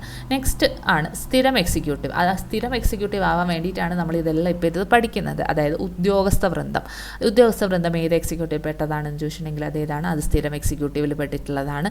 അഖിലേന്ത്യാ സർവീസ്, കേന്ദ്ര സർവീസ്, സംസ്ഥാന സർവീസ്, ഇതെല്ലാം സ്ഥിരം എക്സിക്യൂട്ടീവിൽ പെട്ടിട്ടുള്ളതാണ്. ഈ ഒരു രാഷ്ട്രീയ എക്സിക്യൂട്ടീവിനെ തന്നെ നമുക്ക് വീണ്ടും രണ്ടായിട്ട് തരംതിരിക്കാൻ വേണ്ടിയിട്ട് പറ്റുന്നുണ്ട്. നാമമാത്രമായിട്ടുള്ള എക്സിക്യൂട്ടീവും അതുപോലെ തന്നെ യഥാർത്ഥ എക്സിക്യൂട്ടീവും. നാമമാത്രമായിട്ടുള്ള എക്സിക്യൂട്ടീവ് ജസ്റ്റ് എക്സിസ്റ്റൻസ് ഉണ്ടെന്നേ ഉള്ളൂ, പക്ഷേ കാര്യമായിട്ടുള്ള എക്സിക്യൂഷനും കാര്യങ്ങളൊന്നും ചെയ്യാത്തവർ, അതായത് രാഷ്ട്രപതി. നാമമാത്രമായിട്ടുള്ള എക്സിക്യൂട്ടീവിന് ഉദാഹരണം ആരാണെന്ന് ചോദിച്ചാൽ നമുക്ക് ഒരാളിൽ മാത്രമേ പറയാനുള്ളൂ, അത് രാഷ്ട്രപതിയാണ്. അതിന് യഥാർത്ഥ എക്സിക്യൂട്ടീവിന് ഉദാഹരണമാണ് പ്രധാനമന്ത്രിയും അതുപോലെ തന്നെ മന്ത്രിസഭയും. ഓക്കെ, അത് ക്ലിയർ ആണല്ലോ. കാര്യനിർവഹണ വിഭാഗത്തിൻ്റെ 2 ഡിവിഷനും രാഷ്ട്രീയത്തിൻ്റെ 2 സബ് ഡിവിഷനും നമ്മളവിടെ പഠിച്ചു. അപ്പം ഈ ഒരു എക്സിക്യൂട്ടീവിൽ ആ ഒരു നമ്മൾ പഠിച്ച ഡിവിഷൻസിന് ഓരോന്നായിട്ട് നമ്മൾ എടുത്ത് പഠിക്കാൻ വേണ്ടി പോവാണ്. ഫസ്റ്റ് വണ്ണാണ് രാഷ്ട്രീയ കാര്യനിർവഹണ വിഭാഗം അഥവാ പൊളിറ്റിക്കൽ എക്സിക്യൂട്ടീവ് എന്ന് പറയുന്നത്. രാഷ്ട്രപതി, ഉപരാഷ്ട്രപതി, സർക്കാരിന് നേതൃത്വം നൽകുന്ന പ്രധാനമന്ത്രി, മന്ത്രിമാർ എന്നിവരടങ്ങുന്നതാണ് രാഷ്ട്രീയ കാര്യനിർവഹണ വിഭാഗം. ആരൊക്കെയാണ് ഇൻക്ലൂഡ് ആയിട്ടുള്ളത്? രാഷ്ട്രപതിയും ഉപരാഷ്ട്രപതിയും പ്രധാനമന്ത്രിയും മന്ത്രിമാരും ഇവർ ഉൾപ്പെടുന്നതാണ് ഈ ഒരു രാഷ്ട്രീയ കാര്യനിർവഹണ വിഭാഗം എന്ന് പറയുന്നത്. ഭരണഘടനാപരമായിട്ടുള്ള രാഷ്ട്രപതിയാണ് കാര്യനിർവഹണ വിഭാഗത്തിൻ്റെ തലവൻ. അപ്പം ഇതിൻ്റെ തലവൻ ആരാണ് എന്ന് ചോദിച്ചിട്ടുണ്ടെങ്കിൽ അതാരാണ്? അത് രാഷ്ട്രപതിയാണ്. എന്നാൽ പ്രധാനമന്ത്രിയും അദ്ദേഹത്തിൻ്റെ നേതൃത്വത്തിലുള്ള മന്ത്രിസഭയും നൽകുന്ന ഉപദേശങ്ങൾ അനുസരിച്ച് മാത്രമേ രാഷ്ട്രപതിക്ക് പ്രവർത്തിക്കാൻ പറ്റുള്ളൂ. ഓക്കെ, അദ്ദേഹത്തിന് സ്വന്തമായിട്ടുള്ള കാര്യങ്ങളൊന്നും ഇംപ്ലിമെൻറ്റ് ചെയ്യാനുള്ള പവർ, ഓക്കെ, ആ ഒരു സ്പേസ് കുറവാണ് അദ്ദേഹത്തിന്. എല്ലാം ഒരു പ്രധാനമന്ത്രിയും ആ ഒരു മന്ത്രിസഭയും എന്തൊക്കെയാണോ അംഗീകരിച്ചിട്ടുള്ളത് അതിനെ അടിസ്ഥാനമാക്കി മാത്രമേ അദ്ദേഹത്തിന് കാര്യങ്ങൾ മുന്നോട്ട് കൊണ്ടുപോകാനും ഒക്കെ പറ്റുള്ളൂ. അതേസമയം രാഷ്ട്രപതിക്ക് സ്വയം വിവേചന അധികാരം ഉപയോഗിച്ച് പ്രവർത്തിക്കാവുന്ന ചില സാഹചര്യങ്ങളൊക്കെ ഉണ്ട് താനും. ഓക്കെ, അതായത് നമ്മുടെ ഈ എമർജൻസി അങ്ങനത്തെ കാര്യങ്ങളൊക്കെ വരുമ്പോൾ അദ്ദേഹത്തിന് സ്വന്തം വിവേചന അധികാരം ഉപയോഗിച്ചിട്ട് കുറച്ച് കാര്യങ്ങളൊക്കെ ചെയ്യാൻ വേണ്ടി പറ്റും. ഓക്കെ, അതിലെ ഫസ്റ്റ് ആളെ തന്നെ നമ്മൾ പറയാം രാഷ്ട്രപതി. അപ്പോൾ രാഷ്ട്രപതിയുടെ ആർട്ടിക്കിൾ നോർത്തെ, രാഷ്ട്രപതി ആർട്ടിക്കിൾ എന്ന് പറയുന്നത് ആർട്ടിക്കിൾ 52. ഓക്കെ, രാഷ്ട്രപതി വേണം എന്ന് പറയുന്ന ആർട്ടിക്കിളാണ് ആർട്ടിക്കിൾ 52. ഇന്ത്യയിലെ കാര്യനിർവഹണ വിഭാഗത്തിൻ്റെ തലവനാണ് രാഷ്ട്രപതി. 35 വയസ്സ് പൂർത്തിയായ ഇന്ത്യൻ പൗരന് രാഷ്ട്രപതി സ്ഥാനത്തേക്ക് മത്സരിക്കാനുള്ള യോഗ്യതയുണ്ട്. അപ്പം എത്രയാണ്? 35 വയസ്സിൽ കൂടുതലാണെങ്കിൽ രാഷ്ട്രപതിക്ക് എന്താക്കാം, ഈ ഒരു പൊസിഷനിലേക്ക് മത്സരിക്കാൻ വേണ്ടിയിട്ട് പറ്റും. ഗവർണർക്കാണെങ്കിലും ഇത് തന്നെയാണ്. ഓക്കെ, ഗവർണറുടെയും പ്രായപരിധി 35ആണ്, രാഷ്ട്രപതിക്ക് 35 തന്നെയാണ്. പാർലമെൻറ്റിൻ്റെ ഇരുസഭകളിലെയും സംസ്ഥാന നിയമനിർമ്മാണ സഭകളിലെയും തിരഞ്ഞെടുക്കപ്പെട്ട അംഗങ്ങൾ ഉൾക്കൊള്ളുന്ന ഇലക്ട്രൽ കോളേജാണ് രാഷ്ട്രപതിയെ തിരഞ്ഞെടുക്കുന്നത്. ഓക്കെ, എന്താണ്? പാർലമെൻറ്റ് ഇരുസഭകളിലും അതുപോലെ തന്നെ സംസ്ഥാന നിയമനിർമ്മാണ സഭയിലെ തിരഞ്ഞെടുക്കപ്പെട്ടിട്ടുള്ള അംഗങ്ങൾ, ഇവരെ ഈ എല്ലാവരും ചേർന്നിട്ടാണ് ഒരു ഇലക്ട്രൽ കോളേജ് രൂപീകരിച്ച് രാഷ്ട്രപതിയെ തിരഞ്ഞെടുക്കുന്നത്. ആൻഡ് രാഷ്ട്രപതിയുടെ ഔദ്യോഗിക കാലാവധി എന്ന് പറയുന്നത് അത് 5 വർഷമായിരിക്കും. മെയിനായിട്ടും അദ്ദേഹത്തിന് അധികാരങ്ങൾ എന്തൊക്കെയാണ്? പാർലമെൻറ്റ് വിളിച്ചു ചേർക്കുക, ലോക്സഭ പിരിച്ചുവിടുക, പ്രധാനമന്ത്രിയെയും മന്ത്രിസഭയെയും നിയമിക്കുക, സുപ്രീം കോടതി ഹൈക്കോടതി ജഡ്ജിമാരെ നിയമിക്കുക, സംസ്ഥാന ഗവർണറെ നിയമിക്കുക, അടിയന്തരാവസ്ഥ പ്രഖ്യാപിക്കുക, പ്രതിരോധ സേനകളുടെ സർവ്വസൈന്യാധിപനായിട്ട് പ്രവർത്തിക്കുക. ഇതെല്ലാമാണ് ഈ ഒരു രാഷ്ട്രപതിയുടെ പ്രധാനപ്പെട്ടിട്ടുള്ള ചുമതലകൾ എന്ന് പറയുന്നത്. അക്കമിട്ട് പഠിച്ചു വയ്ക്കുക. രാഷ്ട്രപതി രാജി സമർപ്പിക്കുന്നത് എപ്പോഴും ഉപരാഷ്ട്രപതിക്കായിരിക്കും. ആൻഡ് രാഷ്ട്രപതിയുടെ അഭാവത്തിൽ ഉപരാഷ്ട്രപതിയാണ് രാഷ്ട്രപതിയുടെ ചുമതലകളെല്ലാം തന്നെ നിർവഹിക്കുന്നത്. ഓക്കെ, അപ്പോൾ രാഷ്ട്രപതിയെ കുറിച്ച് നമ്മൾ പഠിച്ചു കഴിഞ്ഞു. നെക്സ്റ്റ് ആണ് പ്രൈം മിനിസ്റ്റർ അഥവാ നമ്മുടെ പ്രധാനമന്ത്രി എന്ന് പറയുന്നത്. ആർട്ടിക്കിൾ ഒപ്പം ഓർത്തിരിക്കുക, ആർട്ടിക്കിൾ 75 പ്രധാനമന്ത്രിയെക്കുറിച്ച് പറഞ്ഞിട്ടുള്ളത്. രാജ്യത്തെ ഭരണത്തലവനായിട്ടുള്ള പ്രധാനമന്ത്രി ലോക്സഭയിൽ ഭൂരിപക്ഷമുള്ള പാർട്ടിയുടെയും മുന്നണിയുടെയും രാജ്യത്തിൻ്റെയും നേതാവാണ്. അപ്പം പ്രധാനമന്ത്രി ആരാണ് എന്നാണ് പറഞ്ഞത്? ലോക്സഭയിലെ ഭൂരിപക്ഷമുള്ള പാർട്ടിയുടെയും മുന്നണിയുടെയും രാജ്യത്തിൻ്റെയും നേതാവാണ് പ്രധാനമന്ത്രി എന്ന് പറയുന്നത്. മന്ത്രിസഭ രൂപീകരിക്കുന്നതും മന്ത്രിസഭയിലെയും ക്യാബിനറ്റിലെയും അംഗങ്ങളെ നിശ്ചയിക്കുന്നതും പ്രധാനമന്ത്രിയാണ്. ഓക്കെ, എന്താണ് മന്ത്രിസഭ രൂപീകരിക്കുന്നത്? മന്ത്രിസഭയിലെയും ക്യാബിനറ്റിലെ അംഗങ്ങളെ നിശ്ചയിക്കുന്നത് പ്രധാനമന്ത്രി. ഇവരെല്ലാം നിയമിക്കുന്നത് ആരാണ്? രാഷ്ട്രപതി. മന്ത്രിമാരുടെ വകുപ്പുകളിൽ മാറ്റം വരുത്താനും ക്യാബിനറ്റിലേക്കും മന്ത്രിസഭയിലേക്കും അംഗങ്ങളെ ഉൾപ്പെടുത്തുവാനും ഒഴിവാക്കുവാനും ഉള്ള അധികാരം അത് പ്രധാനമന്ത്രിക്കാണ് ഉള്ളത്. രാഷ്ട്രപതിയെ മന്ത്രിസഭയെയും പാർലമെന്റിനെ പരസ്പരം ബന്ധിപ്പിക്കുന്ന കണ്ണിയായിട്ട് പ്രധാനമന്ത്രി വർത്തിക്കുന്നു. അപ്പം രാഷ്ട്രപതിയെ ബാക്കിയുള്ള മന്ത്രിസഭയുമായിട്ട് കണക്ട് ചെയ്യുന്ന ആ ഒരു ലിങ്ക് അതാരായിരിക്കും? അതെപ്പോഴും നമ്മളുടെ ഈ ഒരു പ്രധാനമന്ത്രി ആയിരിക്കും എന്ന് പറയുന്നുണ്ട്. 5 വർഷ കാലാവധിക്ക് മുമ്പായിട്ട് ലോക്സഭയിൽ ഭൂരിപക്ഷം നഷ്ടമായാൽ പ്രധാനമന്ത്രി രാഷ്ട്രപതിക്ക് സമർപ്പിച്ചുകൊണ്ട് പദവി ഒഴിയേണ്ടതാണ്. അപ്പോൾ രാഷ്ട്രപതിക്കാണ് പ്രധാനമന്ത്രി രാജിക്കത്ത് എപ്പോഴും കൊടുക്കേണ്ടത്. ലോക്സഭയിൽ ഭൂരിപക്ഷം കുറയുന്ന സമയത്ത് ആ ഒരു സ്ഥാനം ഒഴിവാക്കേണ്ടതായിട്ട് വരും. നെക്സ്റ്റ് നമ്മൾ നോക്കുന്നത് മന്ത്രിസഭയുടെ ചുമതലകൾ. ഓക്കെ, നമ്മുടെ പ്രധാനമന്ത്രി തലവനായിട്ടുള്ള മന്ത്രിസഭയുടെ ചുമതലകൾ എന്തൊക്കെയാണെന്നുള്ളതാണ്. രാജ്യഭരണം നിർവഹിക്കുക, ദേശീയ നയം, വിദേശ നയം എന്നിവ രൂപീകരിക്കുക, വിവിധ ഡിപ്പാർട്ട്മെൻറ്റുകളുടെ പ്രവർത്തനത്തെ ഏകോപിപ്പിക്കുക, ബില്ലുകളും ഓർഡിനൻസസും ഡ്രാഫ്റ്റ് ചെയ്യുക, നിയമനിർമ്മാണത്തിന് ചുക്കാൻ പിടിക്കുക, ഭരണപരവും ക്ഷേമപരവുമായിട്ടുള്ള നടപടികളും വിദേശ ബന്ധങ്ങളും നിർവഹിക്കുക. ഇതെല്ലാം തന്നെയാണ് നമ്മളുടെ ഒരു മന്ത്രിസഭയുടെ ചുമതലകൾ എന്ന് പറയുന്നത്. കുറേയൊക്കെ കോമൺ സെൻസ് വെച്ചിട്ട് നമുക്കത് പഠിച്ചെടുക്കാവുന്നതേ ഉള്ളൂ. ഓക്കെ, രാജ്യഭരണം നടത്തണം മന്ത്രിസഭ. ഇപ്പോഴത്തെ മന്ത്രിസഭ ഓർക്ക് അവർ രാജ്യഭരണം നടത്തുന്നുണ്ട്, നയങ്ങൾ രൂപീകരിക്കുന്നുണ്ട്, വിവിധ ഡിപ്പാർട്ട്മെൻറ്റുകളെല്ലാം അവർ ക്രോഡീകരിച്ച് കൊണ്ടു നടക്കുന്നുണ്ട്, ബില്ല് ഓർഡിനൻസും ഒക്കെ കൊണ്ടുവരുന്നുണ്ട്. അതേപോലെ തന്നെ നിയമനിർമ്മാണത്തിന് പാർലമെൻറ്റിൽ ഉള്ള ഭാഗങ്ങളാണല്ലോ ഇവരെല്ലാം. അപ്പം നിയമനിർമ്മാണത്തിന് ചുക്കാൻ പിടിക്കുന്നുണ്ട്, ഭരണപരമായിട്ടുള്ള നടപടികളും വിദേശ ബന്ധങ്ങളും ഒക്കെ നിർവഹിക്കുന്നുണ്ട്. ഇതെല്ലാം തന്നെ എന്താണ്? മന്ത്രിസഭയുടെ ചുമതലകളാണ്. നേരത്തെ നമ്മൾ പൊളിറ്റിക്കൽ എക്സിക്യൂട്ടീവിനെ കുറിച്ച് പറഞ്ഞു. അടുത്ത നമ്മൾ പറഞ്ഞത് സ്ഥിര കാര്യനിർവഹണ വിഭാഗം. നമ്മൾ നേരത്തെ പറഞ്ഞു നമ്മളതാവാൻ വേണ്ടിയിട്ടാണ് ശ്രമിച്ചുകൊണ്ടിരിക്കുന്നത്. ഗവൺമെൻറ്റിൻ്റെ ദൈനംദിന പ്രവർത്തനങ്ങൾ നിറവേറ്റുന്നതിനും ബഡ്ജറ്റ് ഉൾപ്പെടെയുള്ള ബില്ലുകൾ രൂപീകരിക്കുന്നത് രാഷ്ട്രീയ കാര്യനിർവഹണ വിഭാഗത്തെ സഹായിക്കുന്നതിനും ബ്യൂറോക്രസി എന്നറിയപ്പെടുന്ന ഈ ഒരു ഉദ്യോഗസ്ഥ വൃന്ദമാണ് എന്ന് പറയുന്നു. എന്താണ് മെയിനായിട്ടുള്ള 2 കാര്യങ്ങൾ പറഞ്ഞത്? ഗവൺമെൻറ്റിൻ്റെ ദൈനംദിന പ്രവർത്തനങ്ങൾ നിറവേറ്റുക, ബഡ്ജറ്റ് പോലുള്ള ബില്ല് അവതരിപ്പിക്കാൻ വേണ്ടിയിട്ട് ഈ ഒരു പൊളിറ്റിക്കൽ എക്സിക്യൂട്ടീവിനെ സഹായിക്കുക. ഇതാണ് ഈ ഒരു പെർമനൻറ്റ് എക്സിക്യൂട്ടീവ് അഥവാ ഉദ്യോഗസ്ഥ വൃന്ദം അല്ലെങ്കിൽ ബ്യൂറോക്രസിയുടെ മെയിനായിട്ടുള്ള ഒരു പേർപ്പസ് എന്ന് പറയുന്നത്. യോഗ്യതയുടെ അടിസ്ഥാനത്തിൽ മത്സര പരീക്ഷയിലൂടെ തിരഞ്ഞെടുക്കപ്പെടുകയും പരിശീലനം ലഭിക്കുകയും ചെയ്യുന്ന വൈദഗ്ധ്യമുള്ളവരും നിപുണരുമായിട്ടുള്ള വിഭാഗമാണിത്. ബാക്കിയുള്ളവർക്കൊക്കെ യോഗ്യതയോ പരീക്ഷയോ എന്തെങ്കിലുമൊക്കെ ഉണ്ടോ? ഇല്ല. അങ്ങനെയൊക്കെ ഉണ്ടായിരുന്നെങ്കിൽ എല്ലാം കുറച്ചും കൂടി നല്ലതായേനെ. പക്ഷേ അങ്ങനെയൊന്നുമില്ല. ഈ ഒരു പെർമനന്റ് എക്സിക്യൂട്ടീവിലേക്ക് മാത്രമേ ഇങ്ങനെ യോഗ്യത അടിസ്ഥാനത്തിലൊക്കെ കാര്യങ്ങൾ നടക്കുന്നുള്ളൂ. നിശ്ചിത റിട്ടയർമെൻറ്റ് പ്രായം വരെ കാലാവധി ഉള്ളവരായതിനാൽ ഇവരെ സ്ഥിരകാര്യ നിർവഹണ വിഭാഗം എന്ന് വിളിക്കുന്നു. ഓക്കെ, എന്താണ് ഇവർക്ക് റിട്ടയർമെൻറ്റ് പ്രായം വരെയാണല്ലോ കാലാവധി, 5 വർഷം 3 വർഷം അങ്ങനെയൊന്നുമില്ല. അതുകൊണ്ടാണ് നമ്മൾ അവരെ സ്ഥിരകാര്യ നിർവഹണ വിഭാഗം എന്ന് പറയുന്നത്. അപ്പം നമ്മളിവിടെ എന്തൊക്കെ പറഞ്ഞു? ലെജിസ്ലേച്ചറിനെ കുറിച്ച് പറഞ്ഞു, എക്സിക്യൂട്ടീവിനെ കുറിച്ച് പറഞ്ഞു. അടുത്ത നമ്മൾ ജുഡീഷ്യറിനെ കുറിച്ചിട്ടാണ് പറയുന്നത്. ഓക്കെ, അപ്പം നീതിന്യായ വിഭാഗം, ജുഡീഷ്യറി. നിയമനിർമ്മാണ കാര്യനിർവഹണ വിഭാഗങ്ങൾ ഭരണഘടനാനുസൃതമായിട്ട് പ്രവർത്തിക്കുന്നുണ്ടെന്ന് ഉറപ്പുവരുത്തുന്ന സംവിധാനം അത് നീതിന്യായ വിഭാഗമാണ്. അതായത് മറ്റ് രണ്ട് പവേഴ്സിനെയും ആരാണ് നിയന്ത്രിക്കുന്നത് എന്ന് ചോദിച്ചിട്ടുണ്ടെങ്കിൽ അത് ഈ ഒരു നീതിന്യായ വിഭാഗമാണ്. പൗരന്മാരുടെ അവകാശങ്ങൾ സംരക്ഷിക്കുന്നതോടൊപ്പം ഭരണഘടനാ മൂല്യങ്ങളും ഇത് സംരക്ഷിക്കുന്നു. അതുകൊണ്ട് നീതിന്യായ വിഭാഗത്തെ നമ്മൾ ഭരണഘടനയുടെ കാവലാൾ എന്ന് പറയുന്നു. ഈ ഒരു ടേം ഓർത്തിരിക്കുക. ഭരണഘടനയുടെ കാവലാൾ ആരാണ് എന്ന് ചോദിച്ചിട്ടുണ്ടെങ്കിൽ അതാരാണ്? അത് ജുഡീഷ്യറി അഥവാ നീതിന്യായ വിഭാഗമാണ്. സുപ്രീം കോടതിയുടെ നേതൃത്വത്തിൽ ഒരു ഏക സംയോജിത ജുഡീഷ്യൽ സംവിധാനമാണ് ഇന്ത്യക്കുള്ളത്. അപ്പം ഇന്ത്യക്കുള്ളത് എന്താണ്? ഒരു ഏക സംയോജിത ജുഡീഷ്യൽ സംവിധാനമാണ് ഉള്ളത്. ആൻഡ് മുകളിലോട്ട് പോകുന്തോറും കോടതികളുടെ എണ്ണം കുറഞ്ഞു വരികയാണ് ചെയ്യുന്നത്. പക്ഷേ അധികാരങ്ങൾ കൂടി വരും. ഓക്കെ, ഇങ്ങോട്ട് പോകുന്നതിനനുസരിച്ച് എന്താണ്? അധികാരങ്ങൾ കൂടും, പക്ഷേ എണ്ണം കുറയും. നമുക്കറിയാം, നമുക്ക് ഒരൊറ്റ സുപ്രീം കോടതി മാത്രമേ ഉള്ളൂ. പക്ഷേ താഴോട്ട് സുപ്രീം കോടതി, ഹൈക്കോടതി, ജില്ലാ കോടതി, കീഴ്ക്കോടതിയിലേക്കൊക്കെ എത്തുമ്പോഴേക്കും അവിടെ കോടതികൾ കുറേ എണ്ണം ഉണ്ട്. ഓക്കെ, കോടതികൾ കുറേ എണ്ണം ഉണ്ടെങ്കിലും പക്ഷേ അധികാരങ്ങൾ വളരെ കുറവായിരിക്കും. അപ്പോൾ ഫസ്റ്റ് വണ് നമുക്ക് നോക്കാം സുപ്രീം കോടതിയുമായിട്ട് ബന്ധപ്പെട്ടിട്ടുള്ള ആർട്ടിക്കിൾ 124 നമ്മുടെ പരമോന്നത നീതിപീഠമാണ് സുപ്രീം കോടതി എന്ന് പറയുന്നത്. അത് നിലവിൽ വരുന്നത് ഇമ്പോർട്ടൻ്റ് ഡേറ്റ് ആണ് 1950 ജാനുവരി 28 ഓക്കെ, 1950 ജാനുവരി 28 ന്യൂഡൽഹി ആസ്ഥാനമായിട്ട് നിലവിൽ വന്നിട്ടുള്ളതാണ് നമ്മുടെ സുപ്രീം കോടതി എന്ന് പറയുന്നത്. സുപ്രീം കോടതി ജഡ്ജിമാരുടെ ഔദ്യോഗിക കാലാവധി എന്ന് പറയുന്നത് 65 വയസ്സാണ്. ഓക്കെ, സുപ്രീം കോടതി ജഡ്ജിയുടെ ഔദ്യോഗിക കാലാവധി എത്രയാണ്? 65 വയസ്സാണ്. ജഡ്ജിമാരെ കാലാവധിക്ക് മുമ്പായിട്ട് നീക്കം ചെയ്യുന്നതിനുള്ള അധികാരം പാർലമെൻറ്റിൽ നിക്ഷിപ്തമാണ്. അപ്പം ജഡ്ജിമാരെ കാലാവധിക്ക് മുമ്പ് നീക്കം ചെയ്യാൻ അധികാരം ആർക്ക് മാത്രമേ ഉള്ളൂ? പാർലമെൻറ്റിന് മാത്രമേ ഉള്ളൂ. ചീഫ് ജസ്റ്റിസും മറ്റു ജഡ്ജിമാരും സത്യപ്രതിജ്ഞ ചെയ്യുന്നതും രാജിക്കത്ത് കൊടുക്കുന്നതും അത് രാഷ്ട്രപതിക്കാണ്. ഓർത്തിരിക്കുക കേട്ടോ. ഇപ്പോൾ സത്യപ്രതിജ്ഞ, രാജിക്കത്ത് ആർക്ക് കൊടുക്കും? രാഷ്ട്രപതിക്ക് കൊടുക്കും. വിവിധ തരത്തിലുള്ള നിയമതർക്കങ്ങൾക്കും പരിഹാരം നൽകുന്നതോടൊപ്പം സുപ്രീം കോടതി ഭരണഘടനയുടെ പരമോന്നത വ്യാഖ്യാതാവായിട്ടും അതുപോലെ തന്നെ മൗലികാവകാശങ്ങളുടെ സംരക്ഷകനായിട്ടും നിലകൊള്ളുന്നു. വിവിധ തരത്തിലുള്ള നിയമതർക്കങ്ങൾക്ക് പരിഹാരം നൽകുന്നതോടൊപ്പം സുപ്രീം കോടതി ഭരണഘടനയുടെ പരമോന്നത വ്യാഖ്യാതാവായിട്ടും മൗലികാവകാശങ്ങളുടെ സംരക്ഷകനായിട്ടും നിലകൊള്ളുന്നു എന്ന് പറയുന്നുണ്ട്. അപ്പം ആർട്ടിക്കിൾ 124 സുപ്രീം കോടതിയെ കുറിച്ച് പറയുന്നത്. 1950 ജാനുവരി 28 അത് നിലവിൽ വന്നു. ന്യൂഡൽഹിയാണ് ആസ്ഥാനം എന്ന് പറഞ്ഞു. അതുപോലെ തന്നെ 65 വയസ്സാണ് നമ്മളുടെ സുപ്രീം കോടതി ജഡ്ജിമാരുടെ ഔദ്യോഗിക കാലാവധി എന്ന് പറയുന്നത്.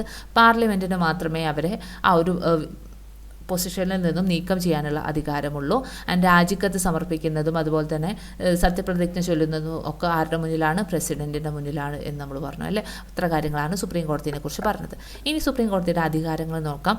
ഉത്ഭവാധികാരം ഫസ്റ്റ് വണ്. എന്താണ് ഉത്ഭവാധികാരത്തിൽ പറയുന്നത്? സുപ്രീം കോടതിക്ക് മാത്രം പരിഹരിക്കാൻ കഴിയുന്ന ചില വിഷയങ്ങളാണ് ഉത്ഭവാധികാരങ്ങളുടെ പരിധിയിൽ വരുന്നത്. അതായത് കേന്ദ്ര സംസ്ഥാന തർക്കങ്ങളൊക്കെ പരിഹരിക്കാനുള്ള അധികാരം സുപ്രീം കോടതിക്ക് മാത്രമാണ് എന്നാണ് പറഞ്ഞിട്ടുള്ളത്. ഇനി അപ്പീൽ പരിഗണിക്കാനുള്ള അധികാരം. സുപ്രീം കോടതി ഏറ്റവും ഉയർന്ന അപ്പീൽ കോടതിയാണ്. അതുകൊണ്ട് തന്നെ രാജ്യത്തെ ഏതൊരു കീഴ്ക്കോടതിയുടെയും വിധിയിന്മേൽ വരുന്ന അപ്പീലുകൾ സ്വീകരിക്കാനുള്ള അധികാരം അത് സുപ്രീം കോടതിക്കുണ്ട്. ഉപദേശക അധികാരം. രാഷ്ട്രപതി ആവശ്യപ്പെടുന്ന ഏതൊരു വിഷയത്തെ സംബന്ധിച്ചും നിയമോപദേശം നൽകാൻ സുപ്രീം കോടതിക്ക് ഭരണഘടനാപരമായിട്ടുള്ള ബാധ്യതയുണ്ടാകും. ഉപദേശാധികാരത്തിൻ്റെ രാഷ്ട്രപതിക്ക് ഉപദേശം നൽകുന്നതുമൊക്കെ ആയിട്ട് ബന്ധപ്പെട്ടിട്ടുള്ള ആർട്ടിക്കിളായിരുന്നു 143 എന്നൊക്കെ പറയുന്നത്. ഇനി റിട്ടുകൾ പുറപ്പെടുവിക്കാനുള്ള അധികാരം. മൗലികാവകാശങ്ങൾ ലംഘിക്കപ്പെടുമ്പോൾ അവയുടെ സംരക്ഷണാർത്ഥം റിട്ടുകളുടെ രൂപത്തിൽ പ്രത്യേക ഉത്തരവുകൾ പുറപ്പെടുവിക്കാൻ സുപ്രീം കോടതിക്ക് കഴിയും. പുനരാവലോകന അധികാരം. ഭരണഘടനയുടെ സംരക്ഷകർ എന്ന ചുമതല നിർവഹിക്കുന്നതിൽ നീതിന്യായ വിഭാഗത്തിന് ഏറ്റവും കരുത്തായി നിലനിൽക്കുന്നത് അതിൻ്റെ നീതിന്യായ പുനരവലോകന അധികാരമാണ്. അപ്പോൾ ഇത്ര അധികാരങ്ങളാണ് സുപ്രീം കോടതിക്കുള്ളത്. ഉപദേശക അധികാരം, റിട്ട് അധികാരം, പുനരവലോകന അധികാരം, അപ്പീൽ അധികാരം, അതുപോലെ തന്നെ ഉത്ഭവാധികാരം.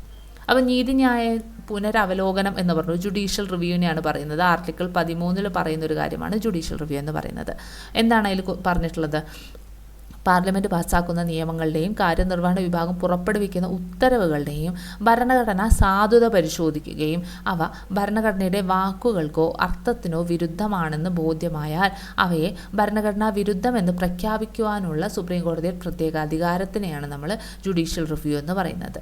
ഓക്കെ, എന്താണ് എന്ത് ഉത്തരവുകളാണോ എന്ത് നിയമങ്ങൾ കൊണ്ടുവന്നിട്ടുണ്ടെങ്കിലും അത് ഭരണഘടനയ്ക്ക് അനുസൃതമായിട്ടുള്ളതാണോ, അതിൽ ഭരണഘടനയ്ക്ക് എതിരായിട്ട് എന്തെങ്കിലും കാര്യങ്ങൾ വരുന്നുണ്ടോ എന്നൊക്കെ നോക്കിയിട്ട് അങ്ങനെ വരുന്നുണ്ടെങ്കിൽ അതിനെ ഭരണഘടനാ വിരുദ്ധമായിട്ട് പ്രഖ്യാപിക്കുന്നതിന് വേണ്ടിയിട്ടുള്ള സുപ്രീം കോടതിയുടെ അധികാരത്തിനെയാണ് നമ്മൾ ജുഡീഷ്യൽ റിവ്യൂ എന്ന് പറയുന്നത്. അപ്പം ഈ ഒരു ചാപ്റ്ററിൽ മെയിനായിട്ടും ഇത്ര കാര്യങ്ങളൊക്കെയാണ് പറഞ്ഞിട്ടുള്ളത്. വളരെ ഇമ്പോർട്ടൻ്റ് ആയിട്ടുള്ള ചാപ്റ്ററാണ്. ചില ഭാഗങ്ങൾ മാത്രമേ നമുക്ക് ഒഴിവാക്കാനുള്ളൂ, ബാക്കിയെല്ലാം നമുക്ക് പഠിക്കാനുള്ളത് തന്നെയാണ്. സോ അടുത്തൊരു വീഡിയോ ആയിട്ട് നമുക്ക് പെട്ടെന്ന് തന്നെയാണ്. ഇത്രയും നേരം ക്ലാസ് കേട്ടതിന് thank you so much for listening and happy learning.